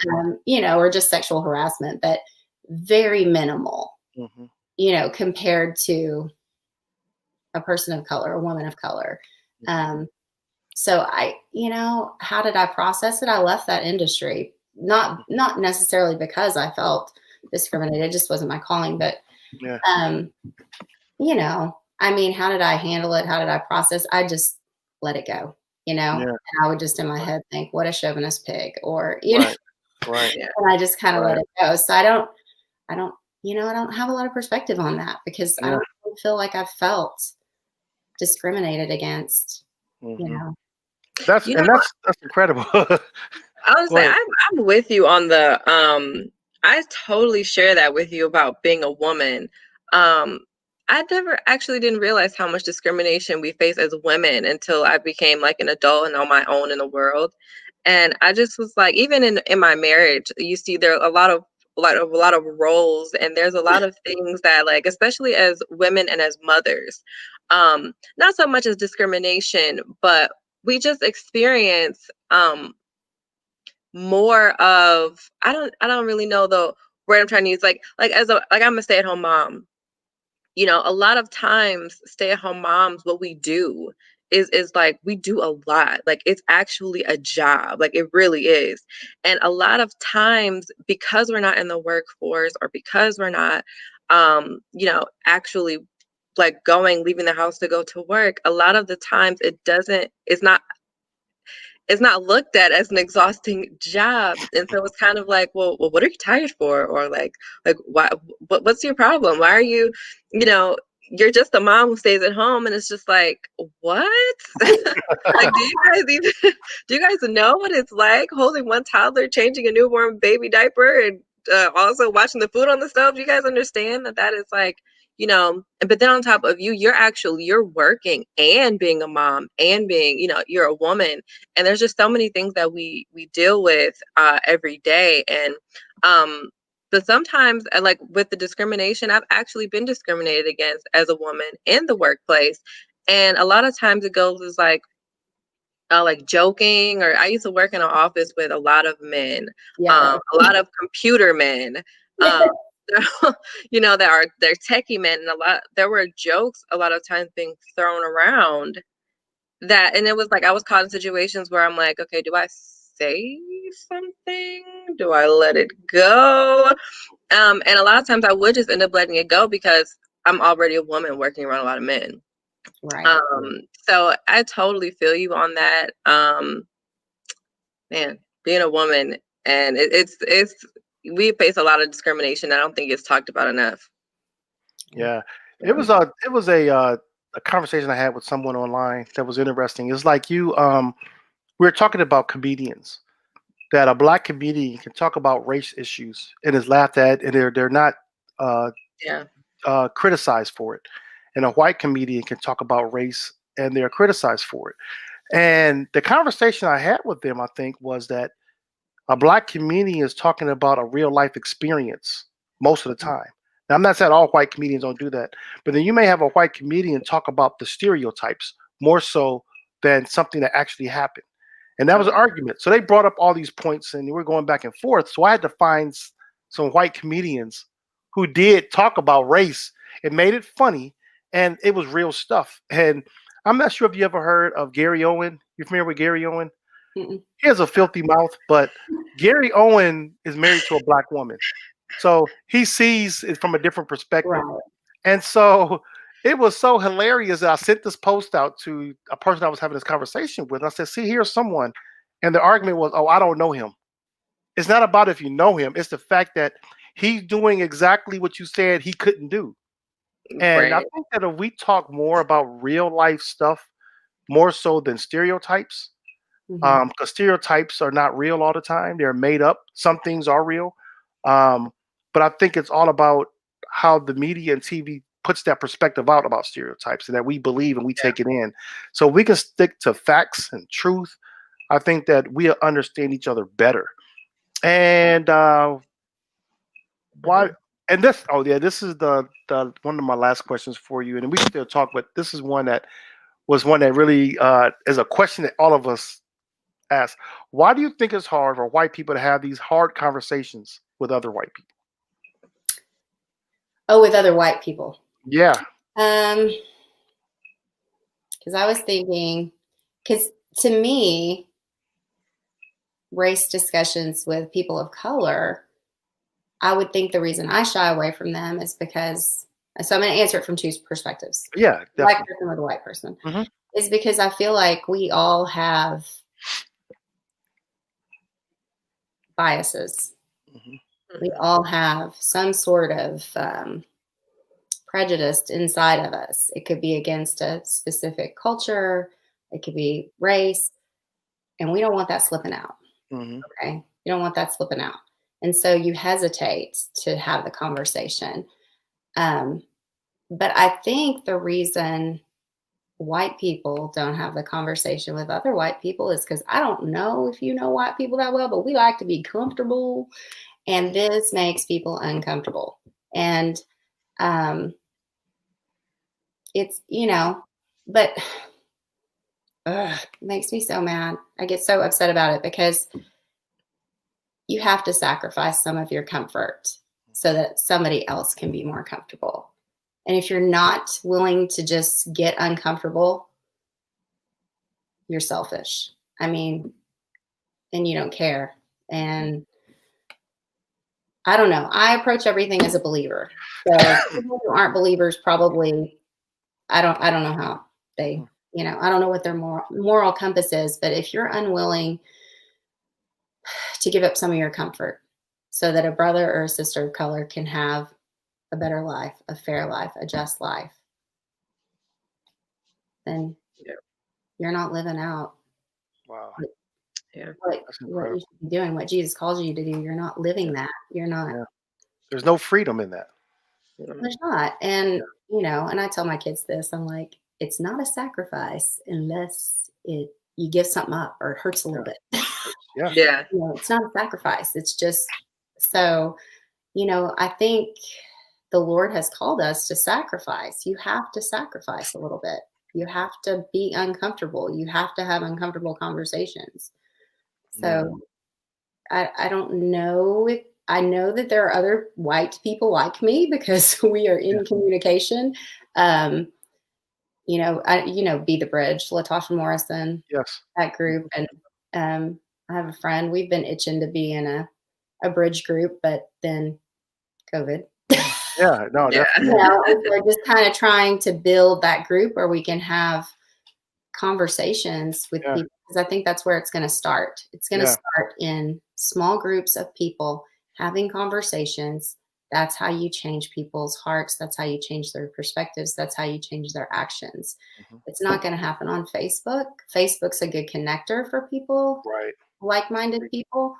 But I think too much information is spewed on Facebook that is taken out of context, and it's not helping. It's not helping the situation. Right. Yeah. That's why I like to have these conversations like this, because you can hear it in context, and then people listening can't take it out of context. No. The audience.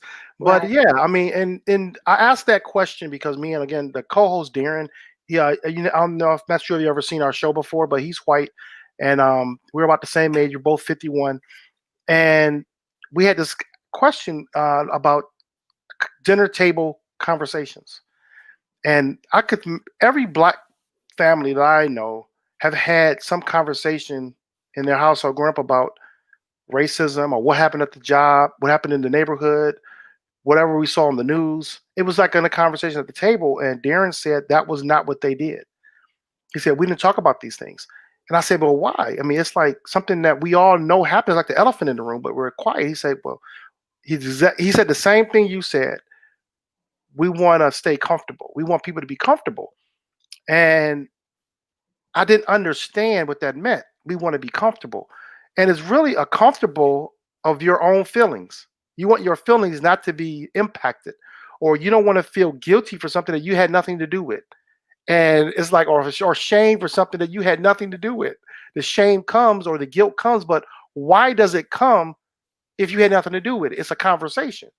And we went on and on about this back and forth. And he was saying that it's almost like somebody would mention something and all of a sudden it's just quiet. And then you talk about something else. And it's like a stop in the room, and it goes to something else. And we start talking about Colin Kaepernick, talking about police brutality, and the spin on it was disrespecting the military. And it was like a twist on that. And I said, why? And he said, because people want to be comfortable. I said, well, who? And he said, people want everybody just want to be comfortable. I said, well, no. I said, everybody I know want to talk about it. He said, well, the league and the people in the audience of the games. I said, well, who are you talking about? And he just came out and said, white people. And I said, Darren, why was that so hard to even say? It was so hard for you to say that white people wanted to be comfortable and not talk about the things that black people are going through that are causing life and death, causing people to die. And he was just quiet. We just stood there quiet for a minute. And he just said, we just want to be comfortable. We don't want to start any arguments. And I think that silence is why we're at where we're at today. And these things could have been squashed decades ago. If it was just put out there, let's talk about them. Let's not justify bad actions, and let's hold people accountable.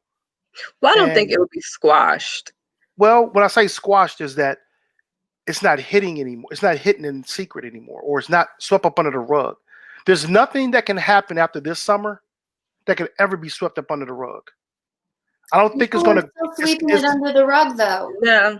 Huh? People are still trying to justify, sweep it under the rug. Well, he did. But it's exposed, though. We see it. Right. Yeah. But there are still white people who are excusing it away. Mm-hmm. And I'm like, how can you excuse that away? Right. That's what I'm saying. Now you're questioning their accountability. That's what I'm saying. Right. Before it was like, well, I don't know, maybe you're right. You can't say that anymore. No. Even if they sweep it under the rug, you calling them out on it. It's like you could just rewind the tape and let them just say 8 minutes here. Does this make sense? Right. Yeah. You can't. When I say you can't sweep it under the rug, even if you try and you try to explain yourself out of it, you sound ridiculous. Yeah. You don't sound There's right. no way to explain. You sound ridiculous. So that's what I'm saying. You can't.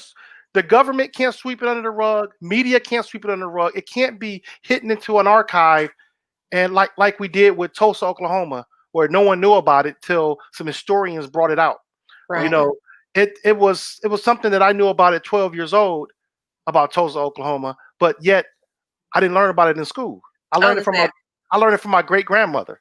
You know what I'm saying? Yeah. Who was like 95 years old, who didn't even live in Tulsa. She lived in a whole different state, but she knew about the story.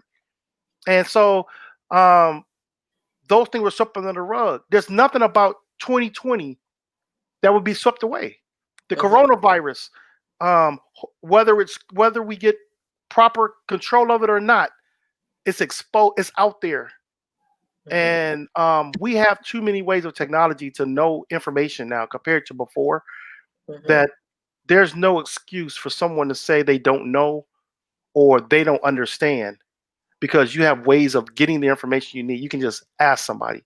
And if anybody's watching right now and you want to talk to another white person about racism, here's Susie Berkshire. Look her up on Facebook, and she's already showed she's willing to talk.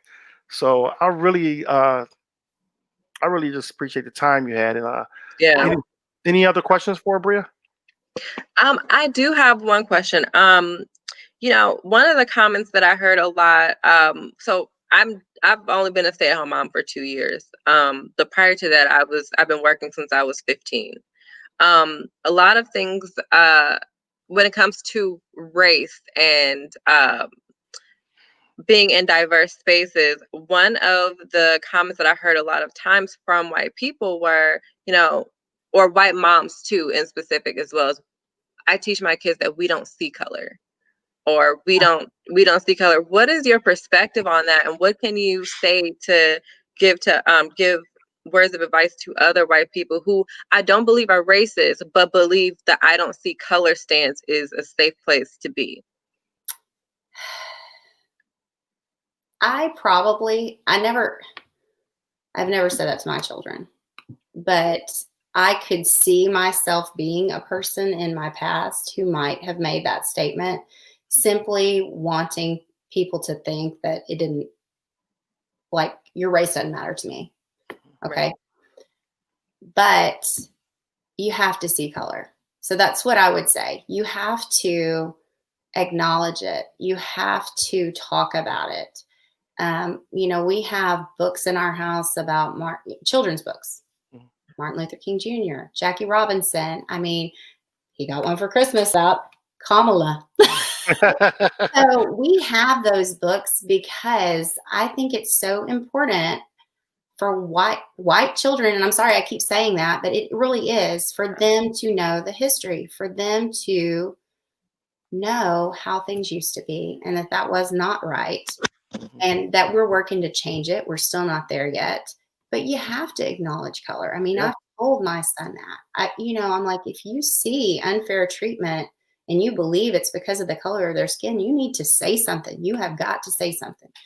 And so I don't know why people continue to say that, because a coworker, I don't even know if I should say this, a coworker and I had, we were teaching about Martin Luther King Jr. and to our kindergartners, and we got a comment from a parent, well, he never saw color before that. Like, why are they bringing that to light in the classroom? Why are they having those conversations in kindergarten? Well, because it's history. That's why we're having that conversation. It's history. We're teaching social studies, and those conversations have to be had. And the fact that your son never noticed the difference in somebody's skin color, I think, is false. Yeah. I can remember, we have a good friend. Actually, I sent him the link to this because he's influenced me in a lot of ways. He was a youth pastor at our church, and he's Black. And we were driving down there, and my son just adores him. That's his hero. And we were driving through town one day, and he sees a Black man walking down the street, and he was probably 3 or 4, and he said, "That looks like Mr. Giddy." And I said, "What about him makes you think that looks like Mr. Giddy?" And he said, "Because his skin's brown." And so, that's just a testament. We didn't use labels. Right. And, like, that's a Black person, this is a white person, all that kind of stuff. But, he noticed. That's what made Mr. Giddy look like Mr. Giddy, is he has brown skin, and he was about the same height. And so, your kids do see color. They see color. And it's your job to educate them. Yeah. It's an injustice to prepare them for life. It's prepare them for life, And like you were saying about history and books, and like Jackie, like even like, Hank Aaron just died last night, the day before yesterday. Yeah, 90, was he 93 years old? 93 years old, So yeah, he broke Babe Ruth's record. He went through a lot when he broke that record. But you're speaking about history and the books, like, I didn't know anything. Did you see the movie Hidden Figures? Yes, I have. Okay, so I didn't know anything. Yeah, I didn't know that story. Like in bits and pieces, because it's on the Disney Channel, and so right. Yeah. we looked a little bit, and then I didn't know that story. I never heard of it, and I try to keep up with history pretty much. Really, I try to stay up with history, especially when it comes to African Americans. I didn't know that story, and for those that know, it's Katherine G. Johnson. She worked for NASA, calculating trajectories, launch windows, and the return path for many of the famous space flights. And one of the main ones was the Apollo 11 on its flight to the moon. So can you imagine? I mean, I've had this conversation with Bria. Me and Bria, we watched this together when she first moved to Kansas City, and we went to go see her there. Can you imagine what young Black girls would have felt, or even been inspired to do in life and come in the fields of science, if they had knew that story? The only story that, when you hear Black people, when I was growing up, to try to be like Dr. Martin Luther King, that was our only figure in history books that we can be like, that we can have a dream of being like. And that was one of the hardest persons to try to be like, was to be right. That's hard. That's hard. Yeah. But Katherine Johnson, you can be that person. Go to college, get a degree, and think about it. She was in a male-dominated world as a Black woman then in the 60s, which we didn't think existed. We didn't think black women can be in those jobs, which they weren't. She was just the best person for the job. At that time, we didn't think really women could be in those Right. jobs either as a whole. Right. Yeah, as a But whole. she was So the that was best person for it. And Yep. so examples like that, we need to continue to bring these stories out because it's education, it's history, it's something to be proud about as an American. It's proud to be to see this as an American. It's no different than any other inventor or a person that we acknowledge in history. Same thing with this. And I think she pass away a couple years this past year or year before last. Captain Johnson. I think so. Yeah. Yeah, because she was She did. it was Yeah. right, when she had all this exposure, she passes away. So we need to continue to do that. And that was an incredible story. That was an incredible story. Any final thoughts with you, Susie? I mean, this was just such a privilege, such a great opportunity. I've just been looking for an opportunity to talk about it. Oh, wow, that's awesome. Yeah. And I'm open for correction or for if I'm open for changes in my viewpoint. I guess that's what I'm saying. I'm open to being educated, to being corrected.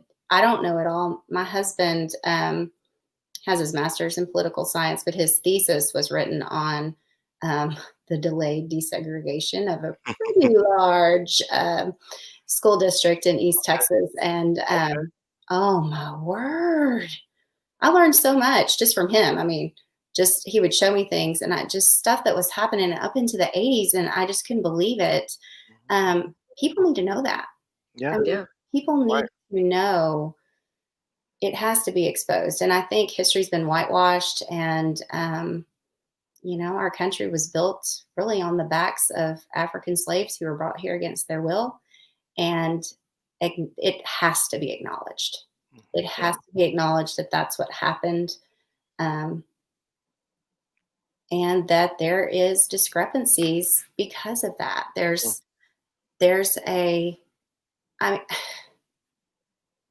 And Jason, my husband, explained it to me because we talk about it a lot. We talk about race a lot, and as generational wealth, he's like, there's no generational. He said, not my family. We don't have wealth. He said, he said, your family, you'll have land, and it's been passed from generation to generation to generation. It'll continue to be passed on, and that's wealth. But if you grew up as a slave, you had, how many generations did it take to acquire land and then to be able to pass that on to your family? And so then it got taken away, actually, some of the land.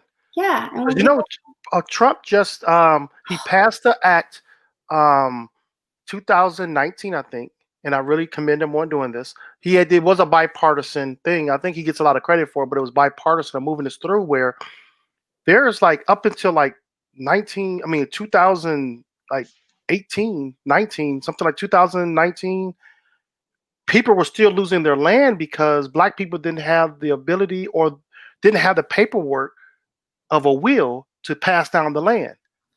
So the land will go up, and of course, a rich white person will buy that land. It could be farmland, it could be land for whatever. It was good land. And so these laws are now slowly being changed. And Trump did initiate that conversation. He didn't initiate the conversation. He was in office to get that ball rolling. And I'm not sure if it was finally completed. I got to look that up. But I know that for a fact that was a bill or a policy that they were looking to change, so these families can keep their land in their family. And that's that generational wealth. And that's a conversation that people don't understand either, the generational wealth side. But I want to invite you to be a guest anytime you want to be on the show. We're going to talk offline, but I definitely would love, especially when things come out, we see a situation come up. We have a conversation offline, and I bring you on, and we dissect that issue from two different perspectives. And I think that would be great. I would love to have you part of this. You're open, and open dialogue is everything that I'm for. And I just thank you so much for being part of this show today. Awesome. Yeah, thank you. Thank you. Absolutely a pleasure. Thank you so much. So much. We'll keep in touch with you. That was Susie Brookshire, and here in Texas, and we are so thankful. And Bria, man, That was Yeah. a lot. That was a lot, wasn't it? Her message, her original comment was very inspirational. I read it and I wanted to talk. I'm glad you touched on everything I wanted to talk about. Yeah. Yeah, that we got to have more people like her Yeah. out there to show, to show a different perspective. Yeah.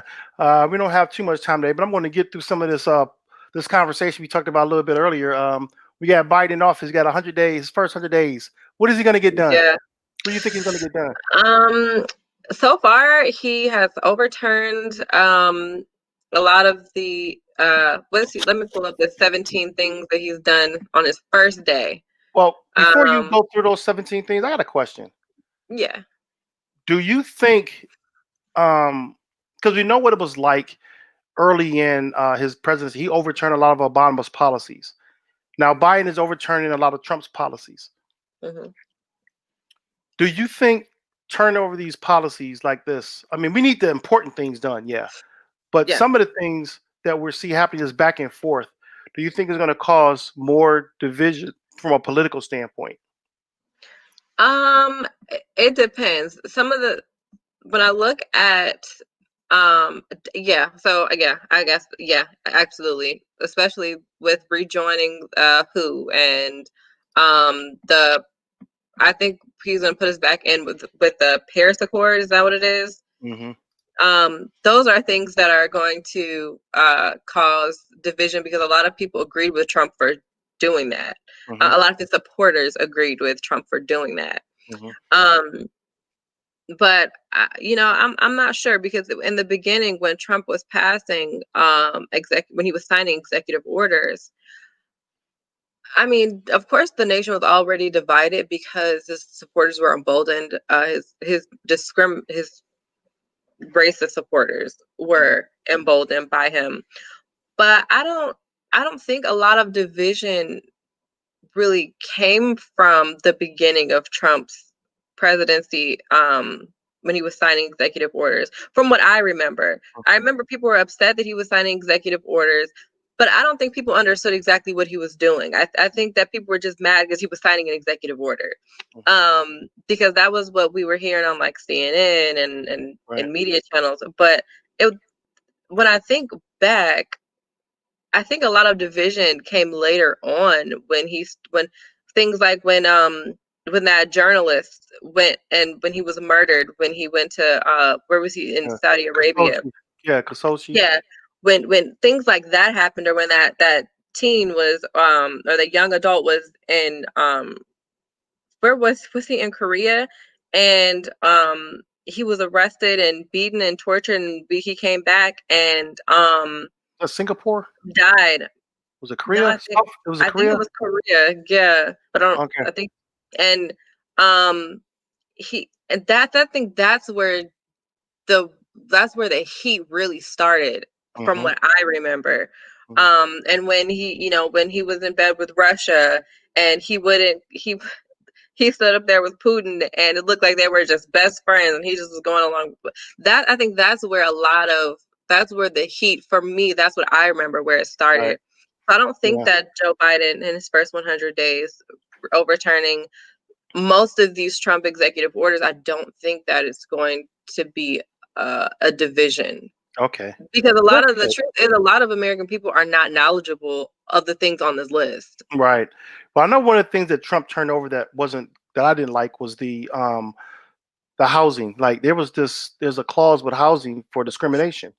Mhm. And he took this piece out that, because housing, there's a lot of discrimination in housing.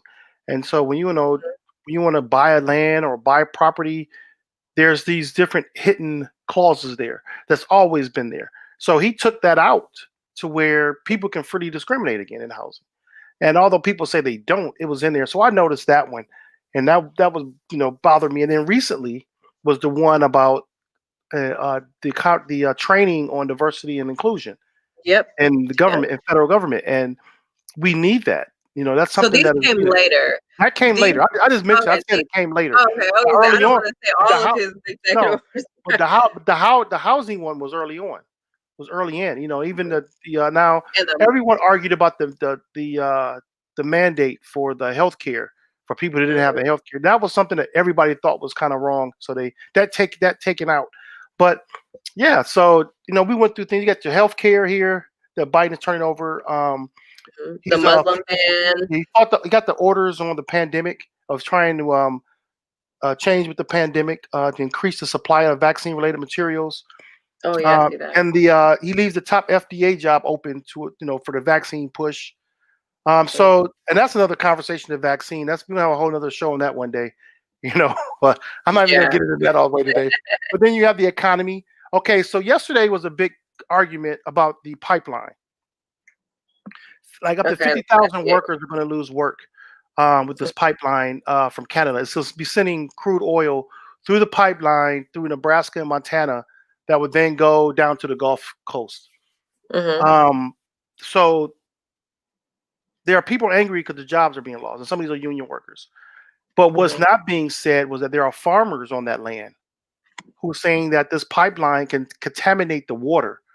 Right. And also it will kill off, it will kill off wildlife in that area. And see, I used to hike in Montana, in Wyoming area. So I know what the wildlife is like. And a lot of that is protected land, like Yellowstone is protected land for wildlife. So there's areas that's similar to that that's not, protected land, but there's wildlife there that can be affected. You have oil spills or whatever. 50,000 jobs versus the environment. Your perspective, what's more important? I think both are important, but I do feel like preserving. That's like 50 million or 50,000? 50,000. Yeah, it's 50,000. Oh, no, 50,000. I'm like trying to misquote. No, but I think both are important because people do need to work. People do need to provide for their families. However, I think that preserving our environment is long-term more important. Because we're already facing climate change. We're already facing global warming due to things like crude oil spills, due to things like this. And yeah, it's a slow evolving thing where, maybe in 100 years or 200 more years, we'll see, the long-term effects. But right now, if we cut it off right now, then we could do a lot more good. We could, long term, it would be better. Yes, it's unfortunate that people are losing their jobs and they have to figure out another way to provide for their families. But we're talking about Earth. We're talking about the environment. Yeah, and one of the things I know that's been coming up recently was this free speech thing. Everyone's talking about free speech with tech companies. And if you think about it, like Facebook can censor you. Facebook is a private company. It has nothing to do with our free speech. Not at all. Free speech is what you're saying out in the public and whatsoever. You can say what you want to say out on your front stoop of your house or on a street corner. But that was one of my But that's been a big thing with tech companies, and we got to see how this pan out. Because one of the things he did here, I'm gonna find it right here, is like the Ronald Reagan's appointees wiped out government-imposed balance requirements for broadcasters when they repealed the fairness doctrine, and Trump leads behind the GOP that wants to punish bias on social media. Now, the fairness doctrine is where basically you used to have on a news show, you would have one person on one side of an issue and the other side of an issue. That's gone. So are we going to see that come back now where you have more fairness in a conversation? Or is it going to always you mean like there's a show where two people believe the same thing and they talk about? No, there are two different sides of the issue. No, I'm saying are you saying that that's what's happening currently? No, it was something that was almost like mandated. It was almost like this is what had to happen for a broadcast because you can't give one side of the story and not have a counter. Right. So this was something that was taken when it left out of TV, it just got worse and worse and worse. Now you have basically debate of opinion, not facts. You're debating opinion now. I agree. And also we got Lloyd Austin. He's now over our military now. We have the first time we had somebody at the head of our defense out there. He's a retired Army general, and he said he would keep lawmakers in the loop and respect congressional oversight.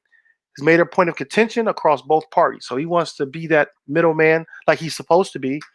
But they showed him yesterday going into the Pentagon yesterday, and taking his job seriously. So I really wish him well. He's the first African American to have this position. That is a powerful position when you're dealing with our military. So he's over all our he's over all that part from the Pentagon. So I want to see him do well as well. These are one of the things that he said that Biden said he's going to put in place was more diversity on his cabinet. We see that, but I see people relaxed and happy that Biden's in office, and I've been sitting back. I think I got criticized a lot by saying I'm still going to wait and see mode. Yeah, Because, I remember we had that conversation on Thursday. I'm gonna wait and see mode because I like the diversity he has, but I want to see that they keep him accountable for the things he said he's going to do. Yeah, Keep him accountable, and there's a lot on the table right now. But there is. I think that I'm excited to go back to what Darren was saying. He was like, he's happy that we can finally go back to the boring stuff. And I am excited to see that because I do feel like with this new administration, there's going to be more unity. yeah. I know that it's going to be, it's not going to be perfect. I know that. Yeah. I know that there's no way that things are just going to overnight go back to or go towards everyone being united and everything. But I think what the Trump administration showed us more than anything was that our country is not as united as we thought we were. Yeah. It came so up. now we can work on, fixing those things and addressing issues so that we can be truly more united, not just put on a front. Right. Call out the things that need to be called out and address it and then resolve it, and that way we can move forward really. And you're right. I think that 2020 showed us a lot, and in many ways that's a blessing because now we know what to address, what needs to be done. So and to wrap up the show, we got somebody who won that Mega Million, man. Yeah. $1 billion. I didn't play it. I can't remember the last time I played a lottery ticket, but the ticket was in Michigan. This from the AP Press. The winning million. It was the third largest lottery prize in U.S. history, and the winning numbers were 4, 26, 42, 50, and 60. And with the Mega Ball of 24, the winning ticket was purchased at a Kroger store in a Detroit suburb of Novi. I hope I pronounced that right, Novi. That's what the Michigan Lottery said. The woman did not reveal her name, but this pot's been growing since September 15th. And Friday night's drawing came just 2 days after the ticket sold in Maryland that matched all 6 numbers and won $731.1 million. How do you match all of the numbers to the lottery? Like, how do you even? I mean, it's obviously pure luck, but what are the odds? Like, how? The odds are crazy, but I wouldn't have gave my name either. I know you don't want to give your name, but the thing about this, like I think about lottery numbers, like I even put that with campaign money, like when people campaign for elections. Can you the millions of dollars that Bloomberg put in for the presidential election when he was running for president? It was like 500 million he put out there for advertising and everything, and then when he lost, he put the money toward Biden. Can you imagine what that money could have done for America? I was gonna say that. How do you have Mega Millions and almost $1 billion? What? In my mind, I'm thinking, what else could you have done with that instead of keeping it in a pot first and wait for someone to win it with random numbers on a piece of paper? It seems almost, I don't know if you remember Tupac saying this, but he was saying like how, there should never be this much money in America and then people living on the streets. Exactly. I definitely remember that quote. It was in an interview. I remember that. Yeah. That's what he was saying. And I totally agree with it. It makes no sense that you have this money, almost $1 billion. Yeah. And I get people pay in to get this money. Like I get that. People buy lottery before the election though. Before the election. You know what I'm saying? You're talking about that too. Yeah, that's true. For campaigning, how much money goes into campaigning. And you campaign to say what you're going to do for the country when you could actually use that campaign money to do something for the country while you're campaigning.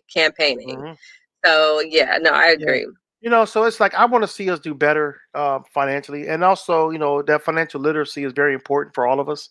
I mean, that's not saying because you help a homeless person that they're not going to be homeless anymore because they just Mhm. don't want to handle their Sometimes it's situation. a mindset. But then Sometimes, sometimes it's mental illness. It yeah. can be so many things going on. So, but that's been a passion of mine to help the homeless, and I want to do something to. I got some ideas. I'll tell you about it later, but I got some ideas. I just don't know if I can even get it accomplished. That's something I want to work on. It's a big move. If I can get that done here in Texas, that'd be awesome for the homeless. But anyway, I wanted to tell you I enjoyed the show today. Yeah, It I was did great too. having you. It was great. Want to Oh, thank thanks. our It was guests. great being on. Thanks for having me. Yeah, and you're typically behind the scenes, but it was great I having you. am We want to a give a little shout out nervous. to CJ, and his wife Today in Chelsea. Chelsea. Yep. And we want to give a shout out to Susie Berkshire, who came on the show, who gave a phenomenal Yep. interview. So, what's your bottom line for today? As always, do right by your fellow American. Be kind to one another. I'll take words from Susie today. Love your neighbor.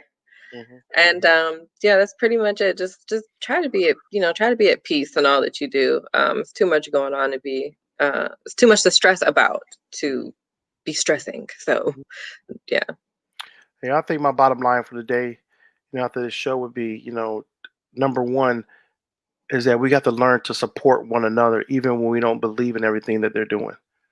I mean, you don't have to, if it's a small business, it could, even if you look at a political stance, when I say support, you don't have to necessarily support them financially or say you want to vote for that person, but support people is what I want to say. You know, we don't have to be so vile with people. And I want to give a public apology to the person that I posted the video about that was upset because I posted that video. Although it was public video of this public stuff, I'm giving a apology because I can say with intent I knew that people was going to get on his case about it. And so I want to give a public apology. I won't say the name, but he knows who it is if he's watching. I doubt if he's even watching because he's mad. but You can't apologize and then laugh, no, Dad. I Come on laugh. now. I laugh because we become so fragile as people. Yeah.